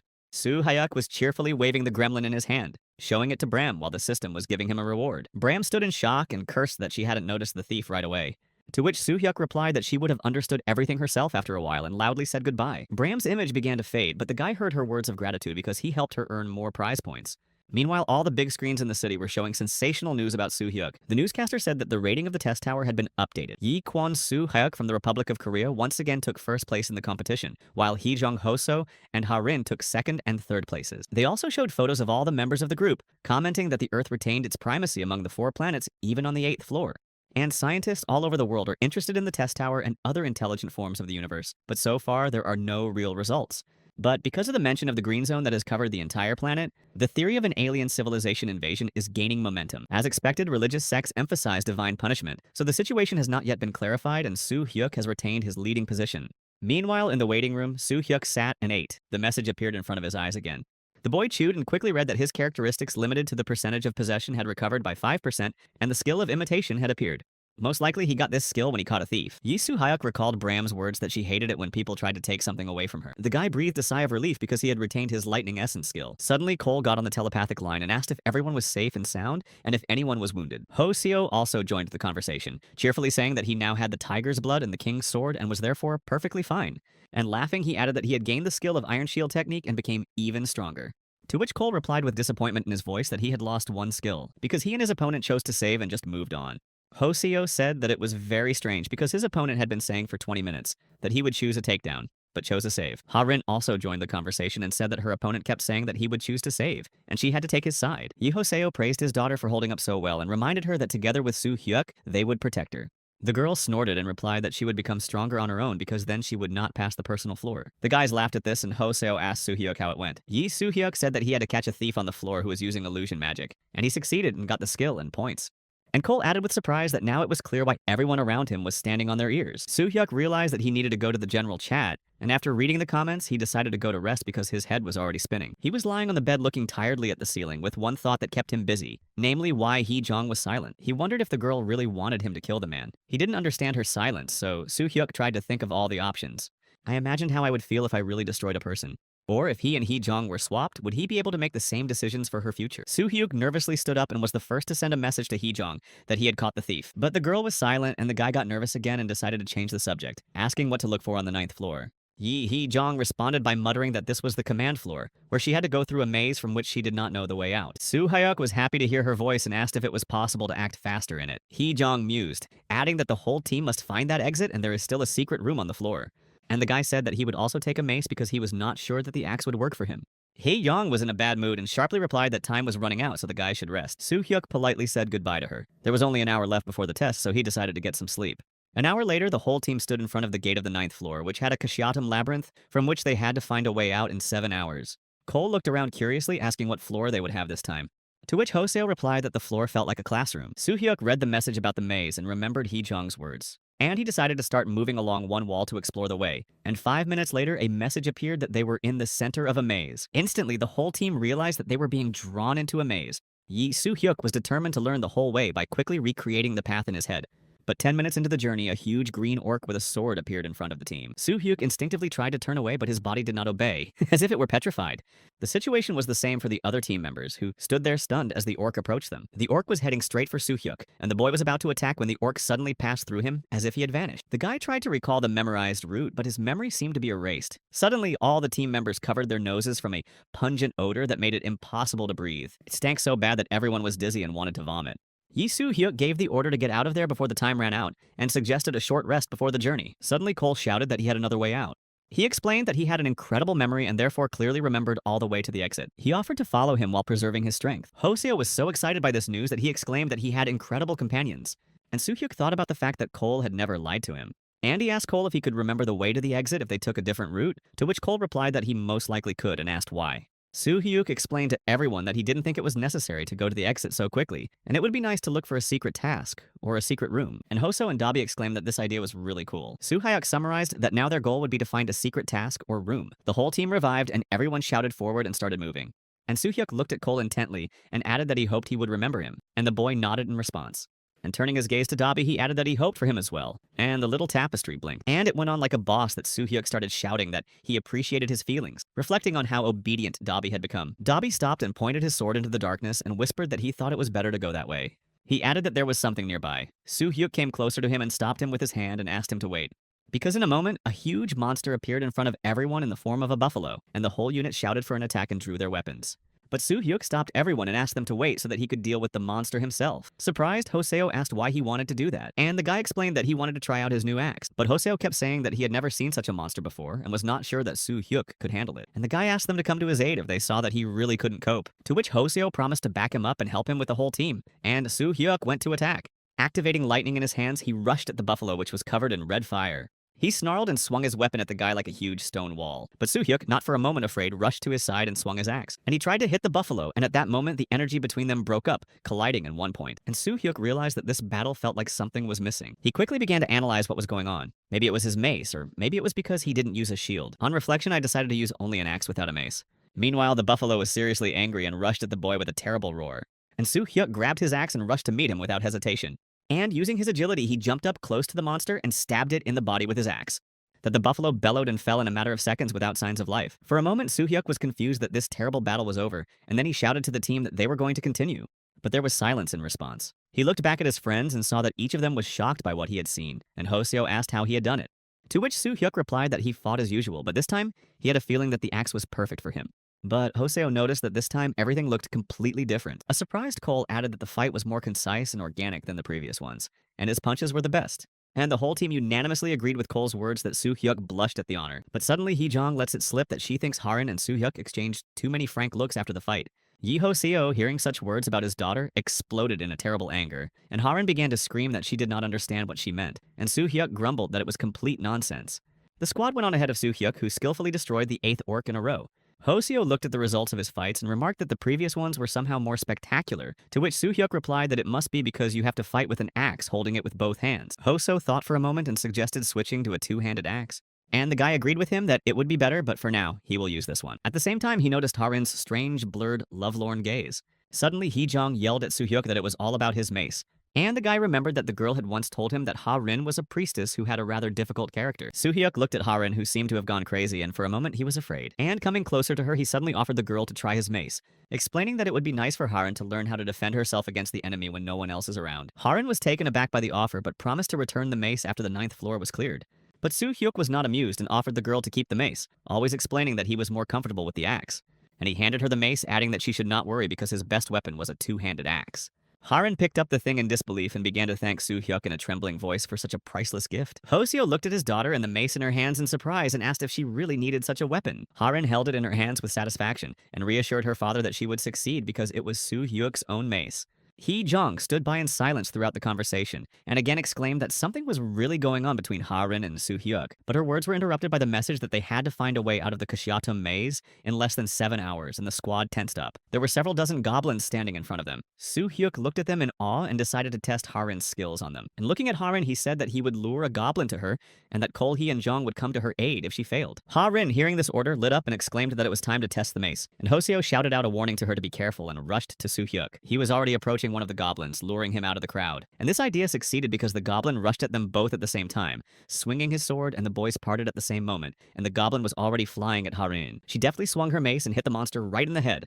And then she struck again, and the goblin flew rapidly down the tunnel with a screech. Soo-hyuk looked at the girl, thinking that he had made a mistake with her strength and should have given her the same weapon as him. And Ha-rin happily squealed that everything had worked out. Suddenly, Ha-rin laughed and asked the boy if she could try another technique. But she didn't have time to answer him because the crowd of monsters was already threatening all three of them, and the girl shouted in their direction to attract their attention, and struck with her mace right into the crowd of goblins. She scattered them around, and the remaining goblins received arrows from Cole and Hee-jong, who came to the rescue in time along with Dabischo, jumping and exclaiming that it was all incredible. Hoseo watched his daughter win her first battle, and Soo-hyuk suddenly whispered that he had seen this thing before.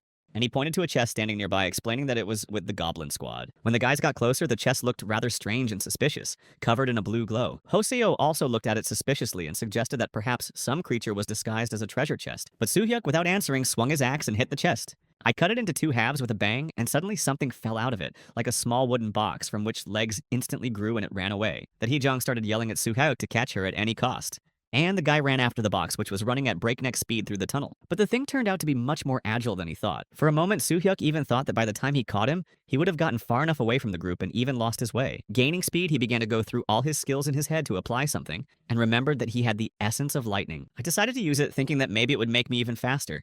Soo-hyuk drank the essence and activated it, and was covered in a gray light. But he began to pick up speed at lightning speed, caught up with a wooden box, and finally grabbed it.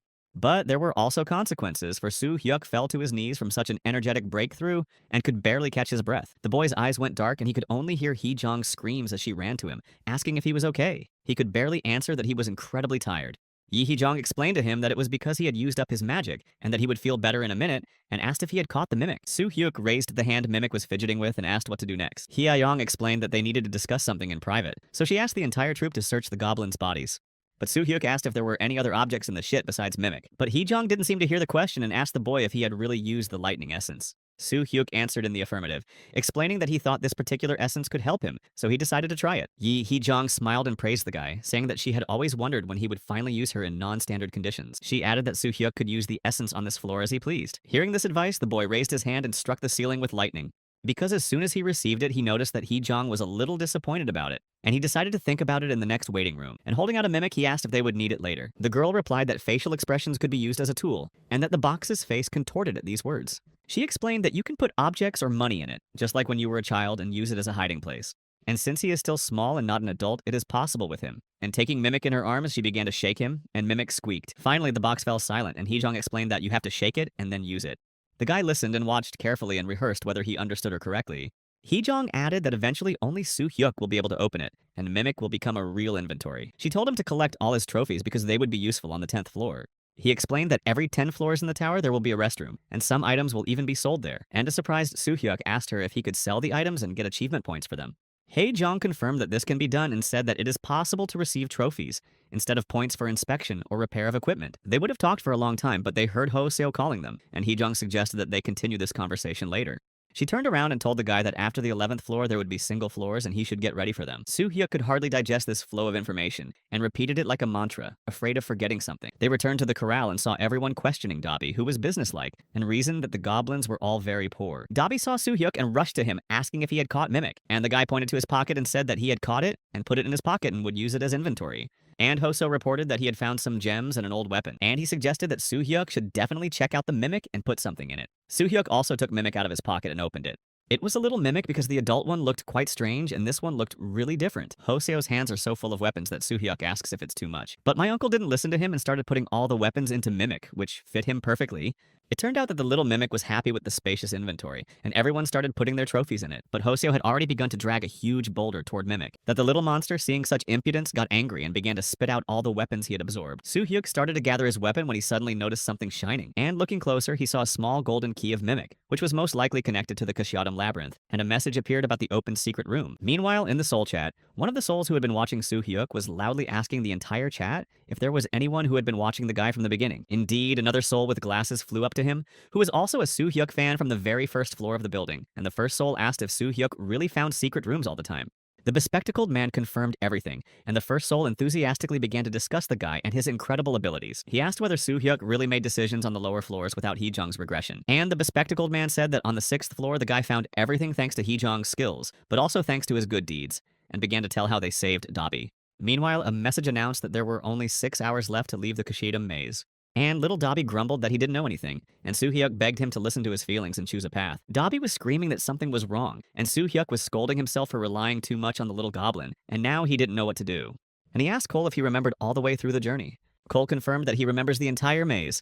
Yi Soo-hyuk thought hard about which way to go, or whether he could go back. The squad was standing at an intersection, and Cole and Soo-hyuk were discussing which way to go to get out of there. Soo-hyuk suggested that everyone return to the previous intersection they had passed and decide where to go at that intersection. His idea was supported by both Cole and Hoseo, who thought it was really the best option. Only Dabi, who was standing in front, said that we should go to the left. Hoseo looked carefully to the left and told the goblin that this was the left turn they had just taken, and the goblin said it was the wrong one. Soo-hyuk looked at the two of them and asked if they thought they hadn't found her yet. Hoseo didn't understand what he was saying and asked him what he meant, and the guy explained that the secret room could be in the corridor between these intersections, and they still haven't found it. And Cole exclaimed in surprise that Soo-hyuk was right because they hadn't checked that passage. Dabi also attacked Soo-hyuk, accusing him of speaking left-handed, and the boy apologized to him because he didn't understand the first time. Soo-hyuk announced to everyone that this time they had to check everything carefully, and the whole squad slowly walked through the tunnel, inspecting all the walls and the floor. Suddenly, Cole stopped and whispered whether anything seemed strange to anyone. And pointing to the tiles on the floor, he added that they looked small. Hoseo looked at them and said that they looked normal to him. And Haran said that all the tiles were the same, and only Hee-jung said that there was a thin space between the tiles. Soo-hyuk came closer and put his foot on the tile and summarized that nothing was happening. Cole was also surprised to hear that nothing had happened, but he offered to raise at least one tile a little bit and stuck an arrow into the gap and started lifting it. Hoseo jumped up to Dabi and happily praised the boy for his intuition. That Dabi puffed out his cheeks and held his head high, while Hoseo continued to praise him and clap his hands. Meanwhile, Cole carefully examined the mysterious lever under the tile and asked Soo-hyuk what he could do to pull it. And the guy agreed and asked me to pull it quickly because he had to move on. Cole lowered the lever and the entire squad began to scatter in all directions, because the floor 10 squares in size began to descend, revealing steps as if to a basement. Soo-hyuk resolutely went down the stairs and ordered everyone else to stay on the surface, and the boy and Hoseo went to the basement. Instantly, a message appeared that they had entered Dog Heaven, which is a secret room on the 9th floor of the maze, but that the room was open and that's why Kashyadam's hunting dogs were released. And Soo-hyuk heard barking in the dark. Suddenly, the boy heard Hee-jung's voice shouting the spell Fire Flash, and everything around him was covered in fire. And not far away in the corner stood all the members of the squad, looking at the dogs standing right in front of them. There were up to a dozen of them, and the dogs were barking and running right at the soldiers. Soo-hyuk menacingly ordered his troops to prepare for battle, and he himself was going to attack from the front. The first dog jumped into the air and bared its teeth at him. Others were already flying after it, and Soo-hyuk decided to destroy them as much as possible and unload his rear. The guy spun around in a circle with his axe out, chopping the dogs like newspapers, their bodies just falling around with a crash. And in addition, he encouraged other animals to throw themselves at him. The number of dogs was getting incredibly high, and Soo-hyuk only managed to fight them off. Realizing that there are even more of them, and he may not be able to cope with such a large number. But he decided to take his time and do everything in his power and took up an attacking position again. And he fearlessly rushed into the thick of a pack of monster dogs with no end in sight. Soo-hyuk looked at the dogs and finally realized that this destruction was not the way out of the situation. He had to think of something else. And at that moment, he thought he heard a sound from the depths of the tunnel. The boy realized that there was a door in the darkness that opened and let the dogs out and called out to Hee-jung. Quickly explaining his guesses, Soo-hyuk wanted her to help him quickly past the pack of dogs. And covered with the energy of lightning, Soo-hyuk began to run past the monster. He carved dozens of energy balls ahead of him, thanks to which he could move. And at that moment, the boy was overtaken by a pillar of fire that was Hee-chung's magic. The guy was staring at the huge fire, which looked like a big snake. I decided to follow this flow, saving my own magic. His lightning energy was just enough to keep up with the fire snake, and the guy ran straight into a huge crowd of dogs running in his direction. Soo-hyuk activated his axe and launched energy directly into the dog pack. In this way, he made his way to the gate and managed to close it without letting out a bunch more dogs. They instantly became closed and barked loudly at the guy, knocking down the gate. The guy put in some more rods to fix the gate just in case, and finally exhaled because everything worked out. And he quickly ran to his squad, meeting Hoseo first, who exclaimed that he had done a good job. And Soo-hyuk explained that it was all thanks to Hee-jong, and the whole squad said that Hee-jong's technique really helped. Soo-hyuk added that he was very happy that no one was injured. Cole added that Hoseo did a good job as well, reminding us that the man was the first to leave with Soo-hyuk. But Hoseo just laughed and pointed to Hee-jong and reminded everyone that she was the star today. Suddenly, an incredible thing happened. The destroyed dogs began to resurrect, and Hee-jong shouted to everyone that there must be a dark mage somewhere nearby, and that everyone should prepare for the battle.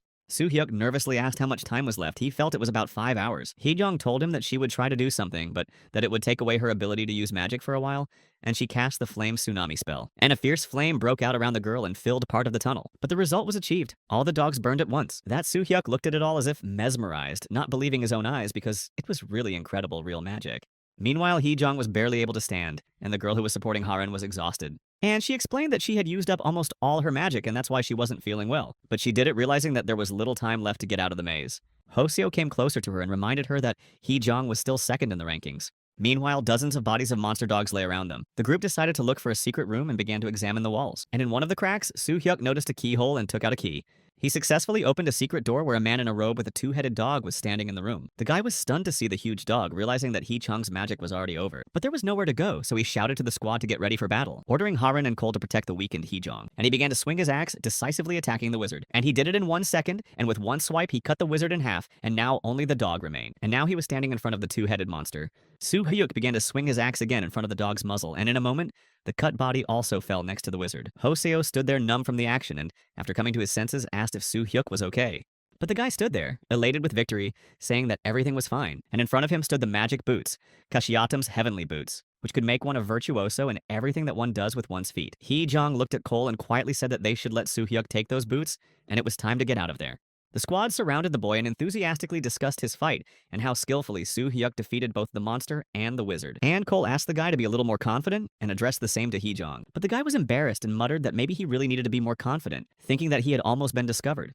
But Hoseo didn't notice anything, saying that they were just attentive children. The team received a message that the 9th floor in the secret room had been completed, and the scores were being calculated. The space around them lit up and everyone read that the system had scored more than 5,000 points, and the team was moving to the waiting room. In Jimmy Handlake's book Constellation of the Tower of Trial, a look back at the god of the earth, it was said that before the conquerors of the tower entered it, they would remember the message about the green belt. Because there are many conquerors who dream of invading extraterrestrial civilizations, and this phenomenon can be described as a joke from God. The classes of Sagittarius were divided into 2 types. The first, how many planets are in possession, and the second, how strong God is. Therefore, it could be assumed that the constellations existing in the universe are the gods of the planets, and no one knows for sure how the conquerors were actually deceived by the constellations in the early floors. Meanwhile, Soo-hyuk's eyes were filled with messages about sponsorship contracts one after another. But there was one thing that raised doubts, namely, where the conquerors got their divine power. And why doesn't this power appear in the priest's status window? Unlike other species encountered in the tower, it was unclear why mana was consumed when casting healing spells. That is why the author of the book believed that the Tower of Trials is the process of selecting the god of the planet. But there was one thing that caused concern. It was the phrase test tower affiliation that was written in the conqueror status window. Soo-hyuk was also thinking about all this. He thought that the recovery of his abilities, which had been limited before, had now increased. And so as soon as he reaches the 11th floor, his skills will become better because the 10th floor will be a break for him. Soo-hyuk had half an hour to go to the 10th floor, and he was happy to study his improved skills. A guy went to a store and bought a chest for Mimic for 1,000. As always, the delivery of the purchase was instantaneous, and Soo-hyuk looked at the new chest with interest. And he telepathically asked Hee-chong how to put Mimic in it now, because the chest was smaller than him. The girl explained that you need to open the lid of the Mimic over the chest and turn the kid upside down, and he will enter without any problem. The guy succeeded and asked if this was the whole instruction. Hee-yong added that she needs to practice her facial expressions a bit to make it a full-fledged tool. The guy was really excited when she told him about the training. Hee-jong explained that every time you shake Mimic, he will become much more obedient. Dobby saw an interesting thing in the boy's hands and said that he was a good trainer and demanded the box for himself. But Soo-hyuk didn't trust him to do that, so Dobby pouted with resentment. And grumbling about the terrible injustice, Dobby stomped his feet around the room. Meanwhile, Soo-hyuk again telepathically asked Hee-jong what she had learned about the armor. The girl was looking for information about her at that very moment. She suggested that they discuss it when they were both in the recreation area. In a moment, Soo-hyuk and Dobby were moved to the 9th floor where, by the way, it was forbidden to fight and only allowed to rest. The boy and Dobby had 36 hours to do it, and they were happy to receive such a gift of fate. The entire unit stood in the middle of a green meadow, not believing their eyes that they were supposed to rest here. Everyone was happy to receive this gift because fatigue and exhaustion were showing. Hoseo laughingly recalled how his father had once told him about such a floor. And Harin exhaled because she was very worried about the upcoming task. Hoseo was not satisfied and added that usually in such a place they give awards according to the rating. Soo-hyuk looked around after he said that and grumbled that he didn't see anything like that. Suddenly, a whole crowd of people appeared in front of the entire squad as if they were holograms. The guy even saw some familiar faces in that crowd. But he did not understand whether this place could accommodate all these people because there were about 1,000 of them. Haejong explained to him that they were in the first sector of the 10th floor, and the recreation area was divided into different sectors. Each sector has its own advantages, and pointing to the far houses, she said that it seems to be where the recreation area is. Dobby was the most excited and begged everyone to go home. Hae-young went on to explain that the recreation area is divided into 4 sectors: shelter, cafeteria, and armory. According to Hae-jong, the shelter and canteen were provided free of charge. In the store, they could repair equipment and sell trophies. The gun shop was selling weapons that were not available in the waiting area. But there was one problem. In order to buy something, you had to leave something of your own. Both the gun shop and the other store will open only tomorrow. Soo-hyuk walked and looked around with curiosity. It was the first time he had been in such a quiet place since he had entered the tower. I looked at everyone in the squad and saw that everyone was really happy to have survived this long. Suddenly, an unknown blonde guy exclaimed that it was unbelievable that Soo-hyuk himself was standing in front of him. Other vacationers heard him, and the buzz started that he was the same Soo-hyuk who was first in the ranking. They rushed to the boy to get his autograph, and Soo-hyuk recoiled in surprise. Hee-jong stood behind him and whispered to him to turn his head and just watch. Soo-hyuk looked at her in surprise because it seemed as if she was worried about her fans, which really could have brought a lot of problems to the entire squad because of his popularity. Yi Soo-hyuk decided to enter the character and activated his mind control. He realized that first impressions are very important and that making a strong first impression would be a good idea. In the evening, the whole group settled into one of the houses and gathered around the table for dinner. Soo-hyuk told us that he used to live near Danshan Station, and Hoseo laughed in surprise that the guy was from their neighborhood, and the world is really small. The table was piled high with a variety of food, vegetables, and meat, which Cole ate with pleasure without haste. It was incredible that on the 10th floor they cooked food perfectly, as if it were on Earth, and perhaps even better. Suddenly, Hee-jong mysteriously said that the situation should be different in other sectors. She said that she had heard of people selling items for achievement points or giving them only water and bread. Cole imagined what she had described and whispered softly that it was quite possible. Yi Soo-hyuk finally understood what she had said about preferences. If it weren't for the girl, they wouldn't have a table like this. Suddenly, his thoughts were interrupted by someone's voice apologizing and asking him to sit down with them. Soo-hyuk looked up to see Bram standing in front of him. While he was recovering from the shock, the girl sat down next to him and smiled sweetly. And she met Dobby, who was shaking her hand with his paw and was happy to meet her. And then I looked at the legs and noticed that the girl was warmer than Soo-hyuk.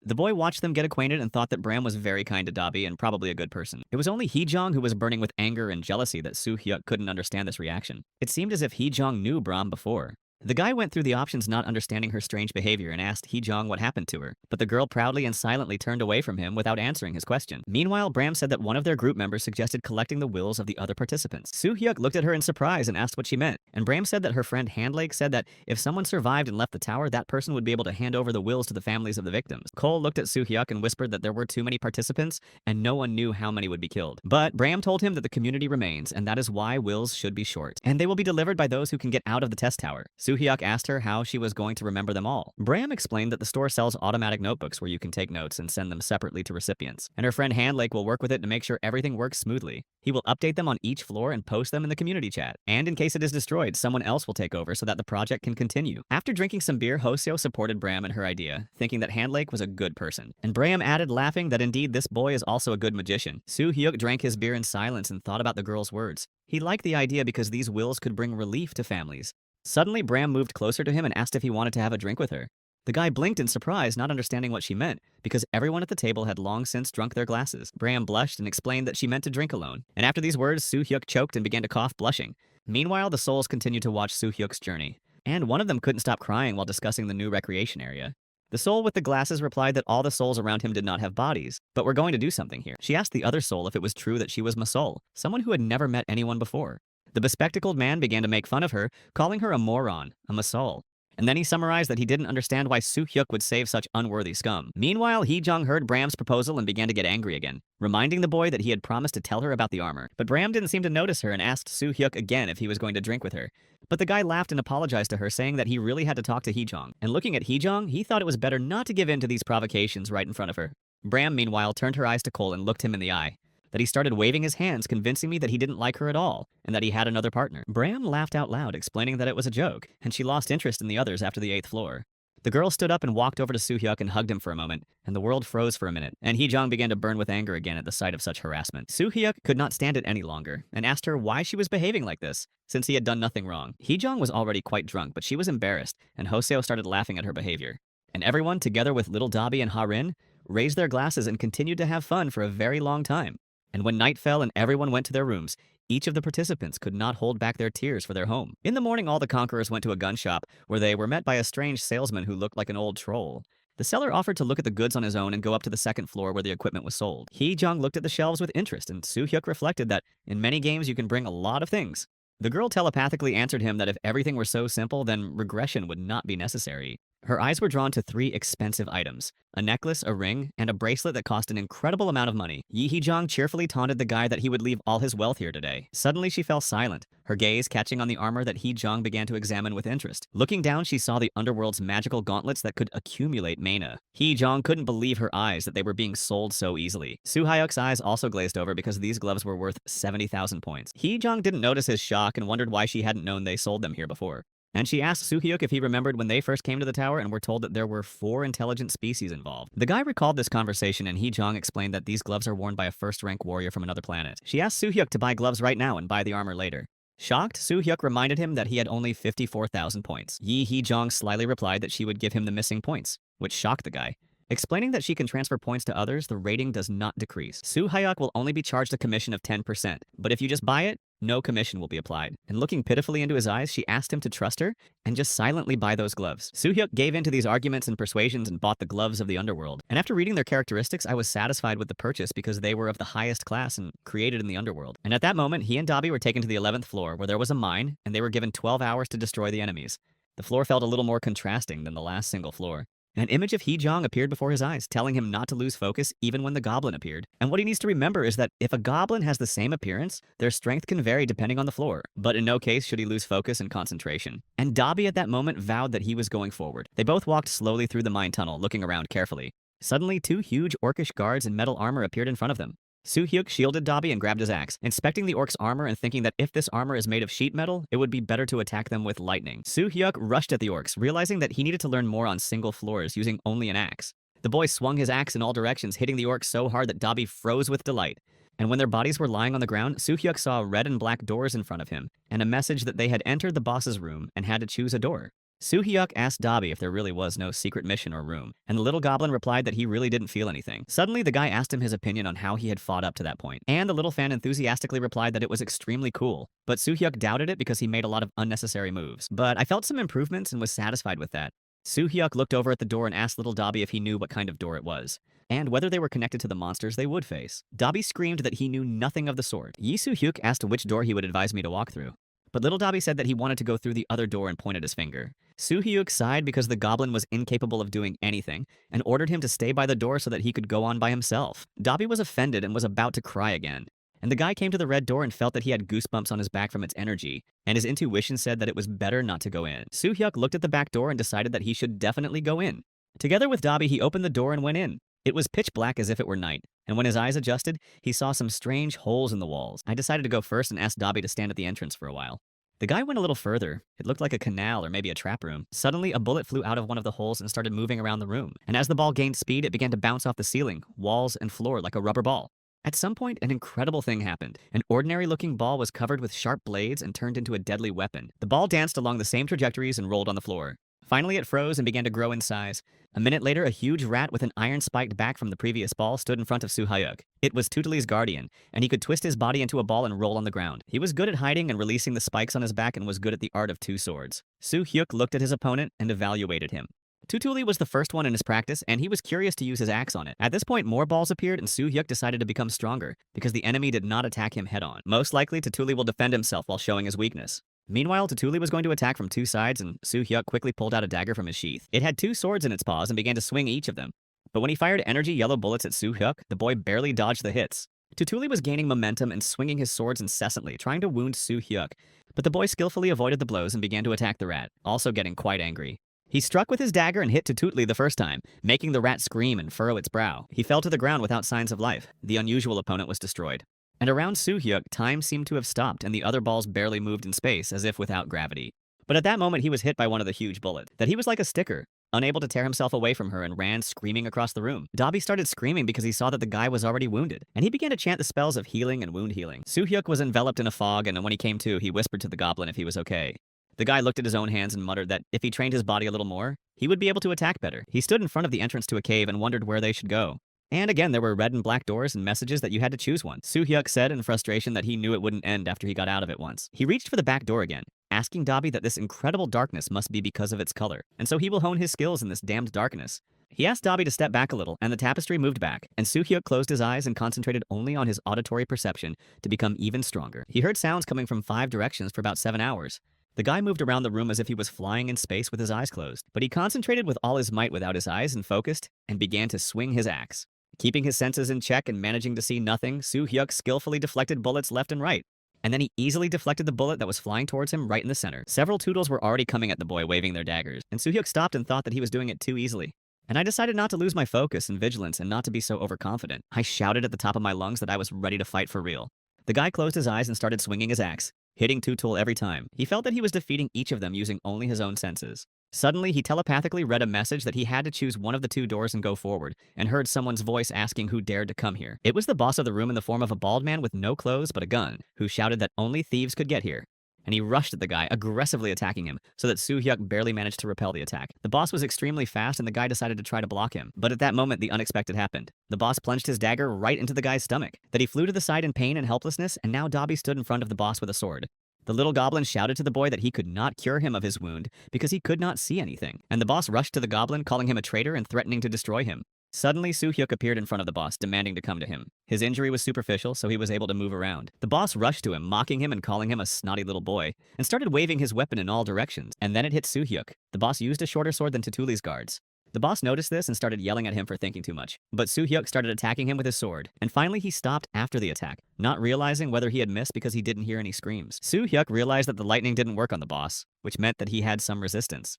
Indeed, the boss flew up to the guy and hissed that he would finally destroy him. The guy decided to cheat and activated a flash of lightning that could stop the enemy's time during the battle, and to determine the exact location of the enemy and its position, and he succeeded. Soo-hyuk understood how the boss stood and how he held his weapon, and both rushed into the attack with only the grinding of the metal of their daggers. The boss shouted that he could really see the boy's true talent, and Soo-hyuk snapped back that the boss was being overconfident. Meanwhile, the boss used stealth movement, which could have been a risk of getting into melee combat again. Soo-hyuk also spent half of his magic. The boss stood there, laughing in the guy's face, exclaiming that he could hear his thoughts changing. He asked how long the guy was going to stay in this state.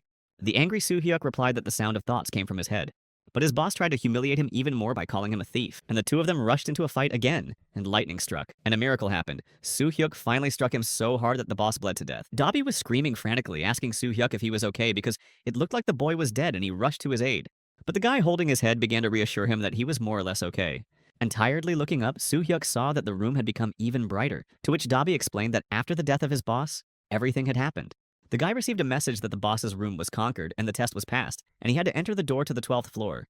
Soo-hyuk decided to examine the boss's body, hoping to find something interesting, and he found a torn cloak of Rockmos and a fake of Long-Eared's weakness. Soo-hyuk looked at the cloak and wondered if it had really been torn by the impact on his body, and after putting the cloak on, he screamed wildly as if someone was beating him. But in a minute, he came to his senses because it was his body's reaction to the cloak. And the boy went to the door to go to the 12th floor. When he opened the door, he saw a floor called the Pearl in the Sand, where they had to destroy all the enemies in 2 hours. Soo-hyuk began to look for the guards in the sand, and he asked Dobby to stay close to him for fear that the guards might jump out of the sand. Suddenly, the ground began to vibrate under their feet, and the sand rose into the air and the wind began to blow fiercely. And among the sand dust, they saw a huge black dragon, Hercules. Soo-hyuk stood shocked by the sight because he had never expected to see a live dragon, and Dobby screamed in fear throughout the room. Meanwhile, Hercules took to the air and began to fire so hard that Dobby and Soo-hyuk barely had time to get away from the flames. The boy could not believe his eyes and thoughts that he would have to defeat Hercules in just 2 hours and began to cough from the poison that the lizard spread with the fire. A message appeared in front of him that this dragon had low intelligence due to an illness, and could not use magic and could only produce poisonous flames.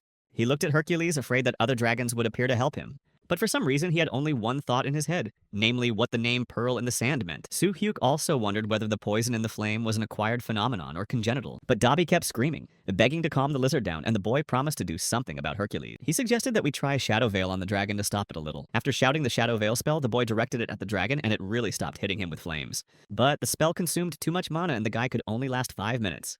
And find the mysterious pearl in the sand in this short time. Otherwise, he will be the first to lose. Soo-hyuk asked the exhausted Dobby if he could feel anything. And the little goblin barely replied that he had no feelings. Meanwhile, Hercules was lying on the ground, seemingly asleep, and Soo-hyuk was quietly explaining that he didn't have the strength to turn over the sand. He asked Dobby to dig up the damned sand and started digging himself. The goblin was digging the sand like a madman, realizing that the dragon's rest time was too short. The guy was also tired of these excavations and wondered what this pearl meant. He turned his gaze to Hercules and wondered if this pearl was the dragon. He thought he was close to solving this problem. The monster's head looked quite strange and seemed to glow from the inside. According to legend, there was a King Cao Chao of the Three Kingdoms, who once called a doctor to cure him of his illness. The doctor's name was Huo Tao, who was also called the Divine Doctor. He made a diagnosis, but in order to cure him, he had to split the skull of Chao, who, suspecting something was wrong, destroyed it. Soo-hyuk looked at the lightning in his hand and at the dragon's head and began to suspect the same solution, and he remembered that the essence of lightning would not do much harm to those whom he had chosen as an ally. And so this method will be the safest. The boy rushed to the sleeping dragon. He struck him with his lightning directly in the head and activated the magic. The dragon woke up and roared loudly in pain. It started flying hysterically, covered in green light. And finally, a message appeared that the secret mission was completed, and the black dragon Hercules' illness was cured, and therefore the dragon Sarkaj. What will be on the 14th floor will be friendly to Soo-hyuk. Hercules gave off a poisonous flame, and in a moment, the terrible Hercules became peaceful and began to caress the boy like a kitten. Soo-hyuk laughed and climbed up on his belly and began to pet him like a puppy, and the dragon squeaked with pleasure. At that moment, something fell out of his head and glowed with purple light. And then it turned into an earring and was attached to Soo-hyuk's ear. It was the scaled mark of the black dragon Hercules, and it allowed you to contact Hercules and increase resistance and magic. Soo-hyuk asked Hercules if he was really giving the mark to him, and the dragon laughed out loud. The boy stroked his new friend for a long time, reading the message that the 11th and 12th floors were successfully completed, and more than 11,000 points were earned. Soo-hyuk said goodbye to Herkest and wished them to meet in the future. And the dragon replied laughing that he would be glad to see him again. Yi Soo-hyuk and Dobby moved to the waiting room, where the tapestry saw a new bed for him, and he ran to him with such joy that Soo-hyuk barely managed to catch him, hinting that he needed to wash first. But Dobby started screaming that he was the cleanest in the world, but his owner could use a bath, and he approached the new door that appeared in their room, which was a new training space. Soo-hyuk wondered what was behind them, and the boy opened them with a gasp of delight. And at that moment, Hee-jong got in touch to ask if the 11th and 12th floors were connected. Soo-hyuk confirmed this and asked if it was true that the 13th floor was the floor where two people moved together. Hee-jong confirmed this, and the guy asked why he couldn't bring other team members with him. But my friend explained that this is not the level where all team members can be together, because it will be more effective to earn points only together. There were more than 11 hours left before entering the 13th floor. Hee-jong said that the guy hadn't rested enough, but the rest of the team rested more because of Soo-hyuk's achievements. At this point, Dobby came out of the shower, washed to the point of squeaking, and like a sleepy robot went to his new crib and fell asleep sweetly. And after a while, when both of them had rested, they were standing in the new training room with their weapons. There were 5 hours left before the entrance to the next floor. Soo-hyuk looked at the goblin and recalled how he had once said that he knew a little about swords. He rushed at Dobby and shouted that he would check it out right now. The goblin became resolute, brandishing his sword, and shouted back that they would do just that. He swung his sword in the air and slashed it right in front of the guy, who barely bounced back. He began to attack him so fiercely that Soo-hyuk admitted that his opponent was fighting quite well. Dobby raised his eyebrows and attacked him again and again like a little warrior. That Soo-hyuk barely escaped from him and exclaimed that this fight would be enough, and he was satisfied with the result. The little goblin suddenly stopped, his eyes filled with tears, and he sobbed that he was really so weak. Soo-hyuk laughed and reassured him, explaining that he would always be stronger than him. The boy came closer to him and asked if there was anyone stronger than Dobby among his peers. And Dobby answered that he was not considered small and was quite a strong goblin. This creature amused the guy, and he hinted that there was a new floor ahead and that they both had a lot of work to do. Soo-hyuk saw a message asking him to register his partner for the 13th floor, and he entered Hee-jong's name. And he completed its registration. In a moment, he and Hee-jong were standing in the middle of a strange forest of large, colorful insects that were scurrying all over the place. Throughout the forest, there were places to hide from the attacks of insects whose behavior would change every half hour. The message said that for the first 30 minutes, the insects would be neutral and divided into 2 types, and that only 4 hours were given to complete the floor. The first type of insect was called the fire insect, which had the power of fire and paralyzing poison, and when bitten, caused the place to burn. The second type of insect was called the ice insect, and the place it bit was frozen with ice. Soo-hyuk, Dobby, and Hee-jong carefully examined the insects, which were quite large and buzzed loudly. Suddenly, Dobby shouted at the boy that if he failed to complete this task, the end would come, and asked him to be careful. The guy pretended to listen to him very attentively, while thinking that after the training, this kid became more confident. And to play along, Dobby said that he was right to say that he would have to be treated in such a way. Finally, Hee-jong broke into their conversation and explained that on this floor they had to go straight and defeat the queen, and it was a fairly simple mission for them. But the distance is really a bit long, so you have to hurry and defeat the queen while destroying insects to earn points. The guy smiled and asked Dobby if he was ready to do the task, and the kid went ahead with determination. He started calling everyone to follow him like a real little warrior. That Soo-hyuk started shouting that he had no right to run faster than him. At that moment, a message appeared that there were only 3.5 hours left to exterminate the insects. Finally, all 3 of them stopped, out of breath, and Hee-jong said in surprise that something was wrong. And she asked Soo-hyuk if he had found the neutral insect the system said he had. The guy said that he felt like he had missed something, and his instincts also told him so. And looking closely, I noticed a red insect not far away.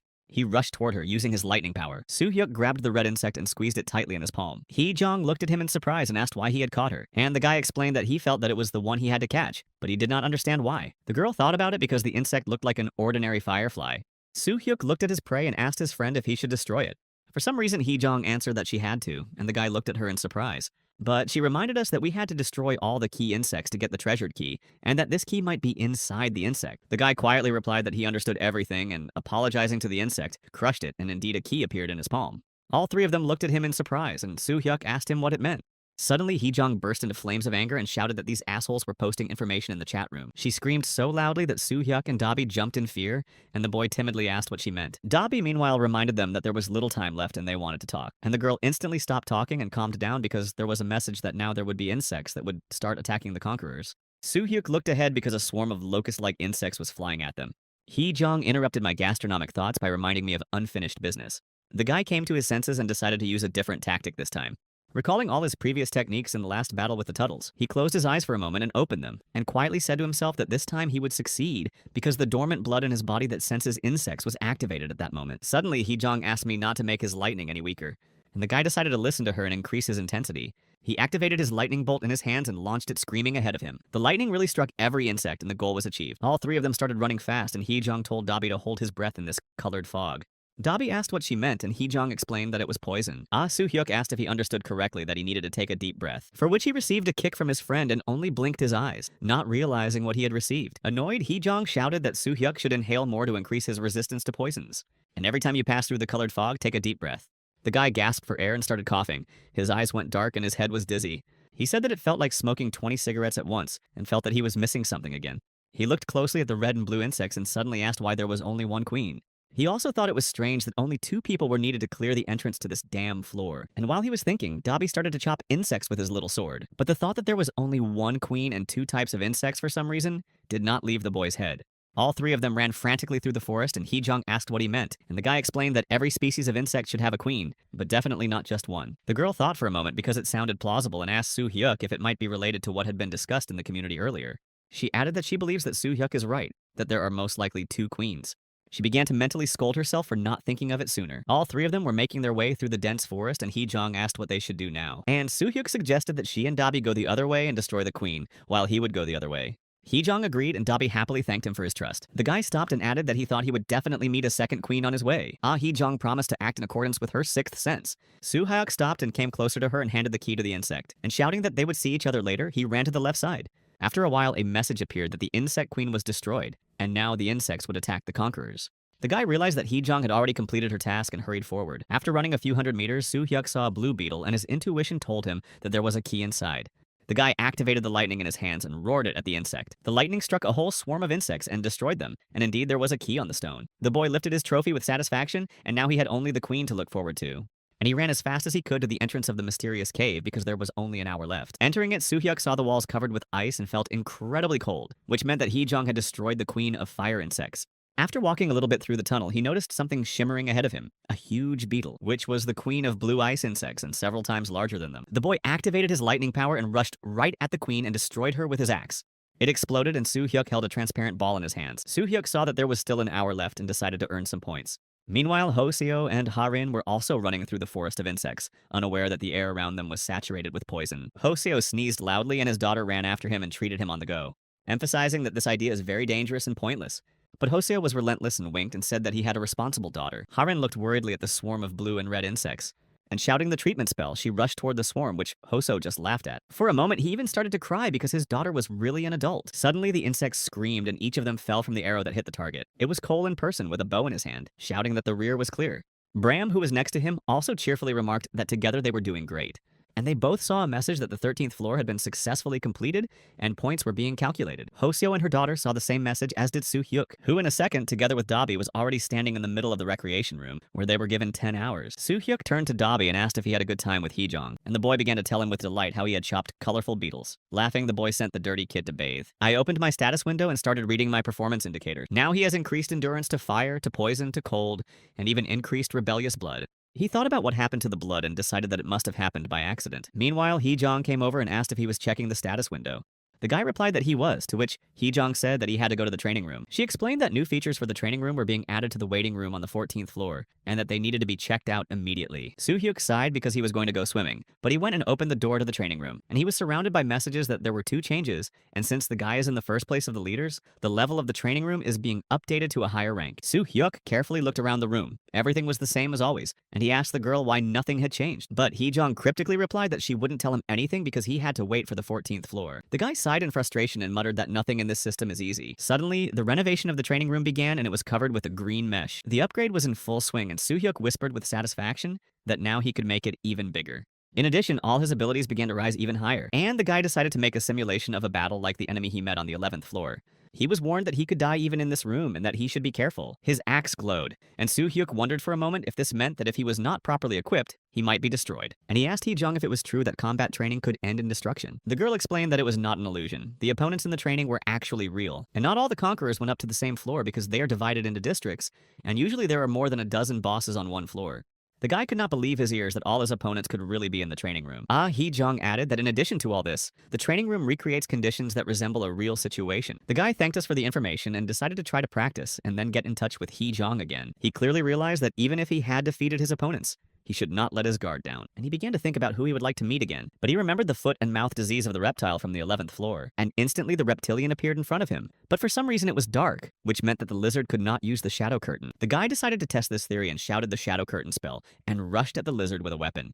He swung his axe with a bold swing and cut the reptile in half, and he thought it was too easy this time. Soo-hyuk decided to leave the room because he wanted to ask Hee-jong about the latest discovery, the transparent core. Returning to the waiting room, he asked Hee-jong what he should do with the core he had obtained from the destruction of the Ice Queen, and he was told that this was the queen's core, which contained her poison, and that excessive consumption of it could lead to hypothermia and death. The guy froze at this information and stood silently looking at the cannonball as if it were a dead man. However, Hee-jong said it was not that dangerous. She offered to give him her kernel so that he could eat it with his own. Soo-hyuk asked her if she was confused, not understanding why she had to eat too. But Hee-jong asked why such a modest reward for the 13th floor was just a core. The guy was also interested in this question because the tests were not small. Hee-jong explained that to get the best effect, you need to eat 2 kernels at the same time. And it will work by mutual action, and that's why they were divided into red and blue insects. Another orange core instantly appeared in front of the boy, and Soo-hyuk thanked him for such a generous gift. He quickly shoved both kernels into his mouth at the same time and swallowed them, gaining resistance to poisons and increased strength and endurance. In a second, Soo-hyuk found himself on the 14th floor of the trials of the defensive battle of the Drina River, where all the conquerors are participating in the Sobor region, where half the continent has already surrendered. And the surviving Soborno residents are preparing for the last battle. A defensive line was built around the Drina River, and had to be defended in 12 hours. Soo-hyuk was looking around gloomily when suddenly the sky was filled with dragons, and a huge army stood across the river. Reptilians armed with spears who were the opponents of Soo-hyuk's unit. Behind the detachment was a huge army of Sobornists led by a blonde woman on horseback, who suddenly shouted that reinforcements had arrived and that the night witches would arrive in 5 hours. And until that moment, everyone needs to hold on. It was Monica Cottrell, commander of the eastern region of the DeJorn Empire, and commander-in-chief of the river's defense line. The girl had a black bandage over one eye and was warily shouting to all the troops to move to the front line of the Drina River. A gong sounded and Soo-hyuk quietly said that the Imperial Army had more troops than expected. And then he looked at the reptilians and added that there were probably 7 times more of them than warriors. Hee-jong sighed, adding that it would be a tough test. And Cole explained that there were only 100,000 warriors and 300,000 reptilians. And there are much fewer reptiles because initially there were about 1 million of them, Harin explained. Meanwhile, the crowd of soldiers began to buzz in Monica's direction to explain to everyone how to fight. Soo-hyuk noticed that all the soldiers looked very confused and decided to fix the situation. He shouted that his name was Kwang Soo-hyuk and that the soldiers should not panic because they had to gather. The soldiers were quiet and the guy kept shouting that the main task was to pull themselves together and survive and climb to the 15th floor together. The crowd cheered and Soo-hyuk continued to order the soldiers to stand in the vanguard and step forward.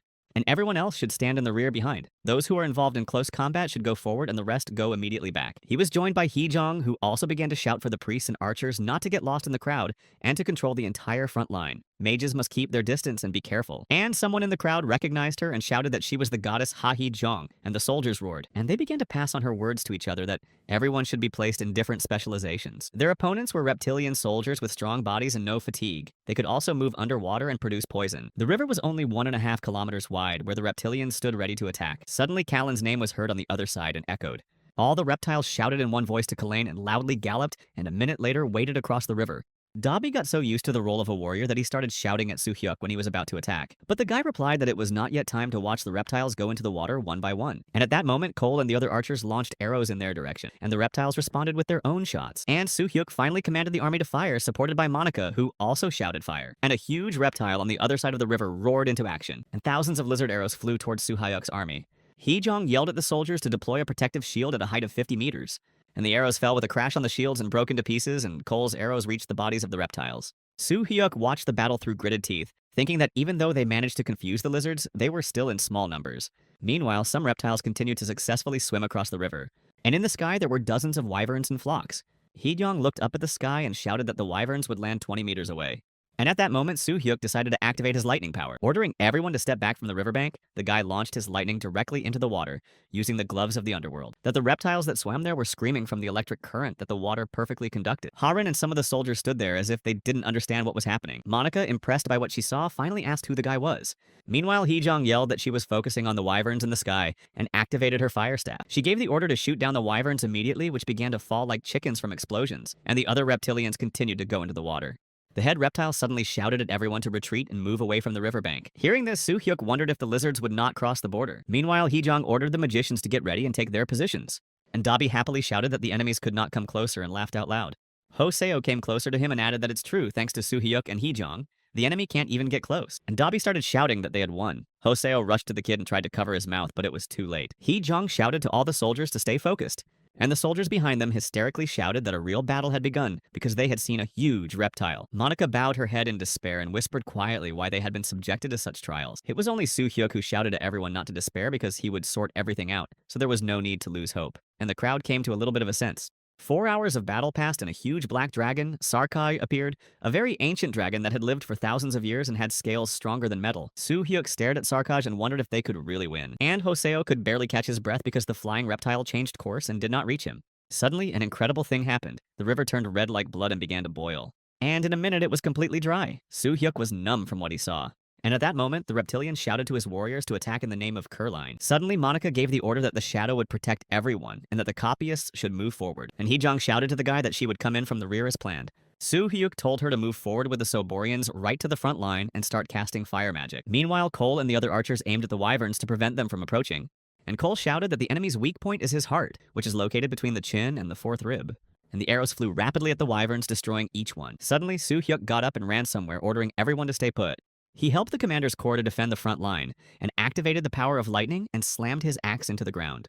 That the reptiles roared again from the pain of the energy they received. Then the guy activated the shadow curtain and the lizards were covered with fog. There were 7 hours left when suddenly night witches on brooms appeared in the sky. Crazy women as if from fairy tales. And Monica joyfully shouted that the 588th bombing squadron of the night witches had arrived and ordered the reptiles to be thrown back. The crowd of warriors roared with joy and the witches began to bombard with incredible turns. Everything in the sky and on the ground was on fire from the bombs, and Soo-hyuk decided to turn around and walk to the river, going upstream because that's where the black dragon flew. Dobby, who heard all this, burst into tears and began to say goodbye to him, as if to thank him for everything. But the guy calmed him down and promised to finish everything and eat a steak. Meanwhile, one of the wyverns suddenly turned and launched a column of fire. She fired directly at the enemy, hitting a part of the army and burning it out. And she had already caught up with the main witch Arendelle when Soo-hyuk prevented her. He landed on Arendelle's broomstick behind him, hitting the wyvern with his axe in time. The witch was surprised to see him, but Soo-hyuk told her to fly straight to the dragon and explain the details later. Arendelle said the guy was crazy, and Soo-hyuk explained that he had a solution to win this battle. But the witch pointed out that with the appearance of the black dragon, everything had changed dramatically, and the river's defense would soon fall. But the boyfriend asked her to at least try, and she agreed because there was little hope left and flew high into the sky. They flew closer to the wyverns, and Soo-hyuk threw his lightning magic at them, frying them thoroughly. And he shouted to the black dragon to look at him immediately. They were again surrounded by wyverns in a circle, like Sarkai's guards, but Soo-hyuk and Arendelle fearlessly approached the reptile. And Arendelle could not stand the tension and cried, realizing that her end would come that day. Soo-hyuk tried to calm her down and shouted at Sarkaj if he could see his earring.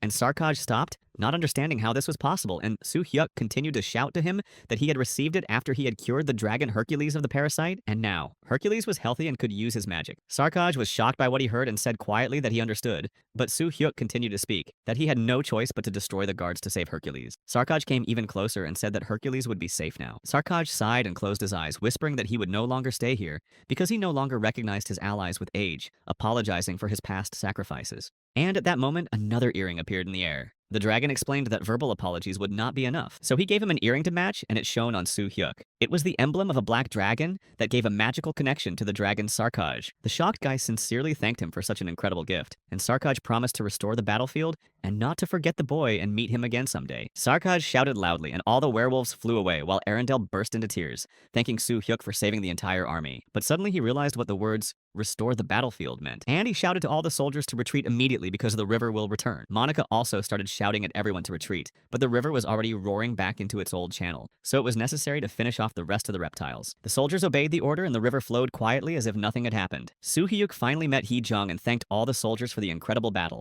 Soo-hyuk quietly asked his friend how her fight had gone in the past, and the girl tearfully replied that it was very terrible because she lacked knowledge and skills. At that moment, Monica approached them and asked for the boy's name. The boy said his name, and Monica bowed and said it was an honor to fight with a warrior like him, because the battle was hopeless and everyone realized that they would be destroyed. But the boy was interested in one question and asked what she knew about the Shadow of the End, and the girl explained that it used to be called Shark Feather, and that's all she knows, and asked if Soo-hyuk had received a blessing from the Shadow of the End to use the Shadow Force, and the boy laughed and said that he had never done so. Monica also added that the saint once said that the worshippers of God are practitioners from another world, but most likely Soo-hyuk believes in another god. The girl explained that the order they received was to defend the front line, and even their emperor did not believe that they would return victorious. But thanks to the efforts of Soo-hyuk and his team, they won, and now they will return to the tower and fight there and ask if the boy will return to his world. To which Soo-hyuk replied that everything is possible, and Monica said that they would meet again as predicted, and asked him to take care of himself and left. Soo-hyuk was watching the wounded and bodies of the fallen being carried off the battlefield when a message appeared that he had successfully completed the 14th floor and earned 18,000 points. At that moment, the guy thought that until now he thought he had developed through training, but he hadn't. This happened because he had never lost people, and so the feeling of victory was bitter. Everyone was moved to the restrooms, where Dabi had already bathed and demanded that Soo-hyuk do the same. Soo-hyuk smiled and hinted that he had left a steak on the table, and Dabi immediately ran to eat it. Meanwhile, the guy wrote a post in the community describing the number of victims on the 14th floor and declaring mourning for the dead. He didn't know who would pass through the tower and leave later, but he promised to do everything in his power to protect as many people as possible. And for this, it was necessary to unite the hearts of the conquerors. His entire team and other members of the tower read this post. Sometime later, Soo-hyuk was standing on the 15th floor of the way to the tower, reading the task in the message, and his team stood by his side ready for new challenges. And the boy looked around and exclaimed to all his friends that they should start a journey to the new floor.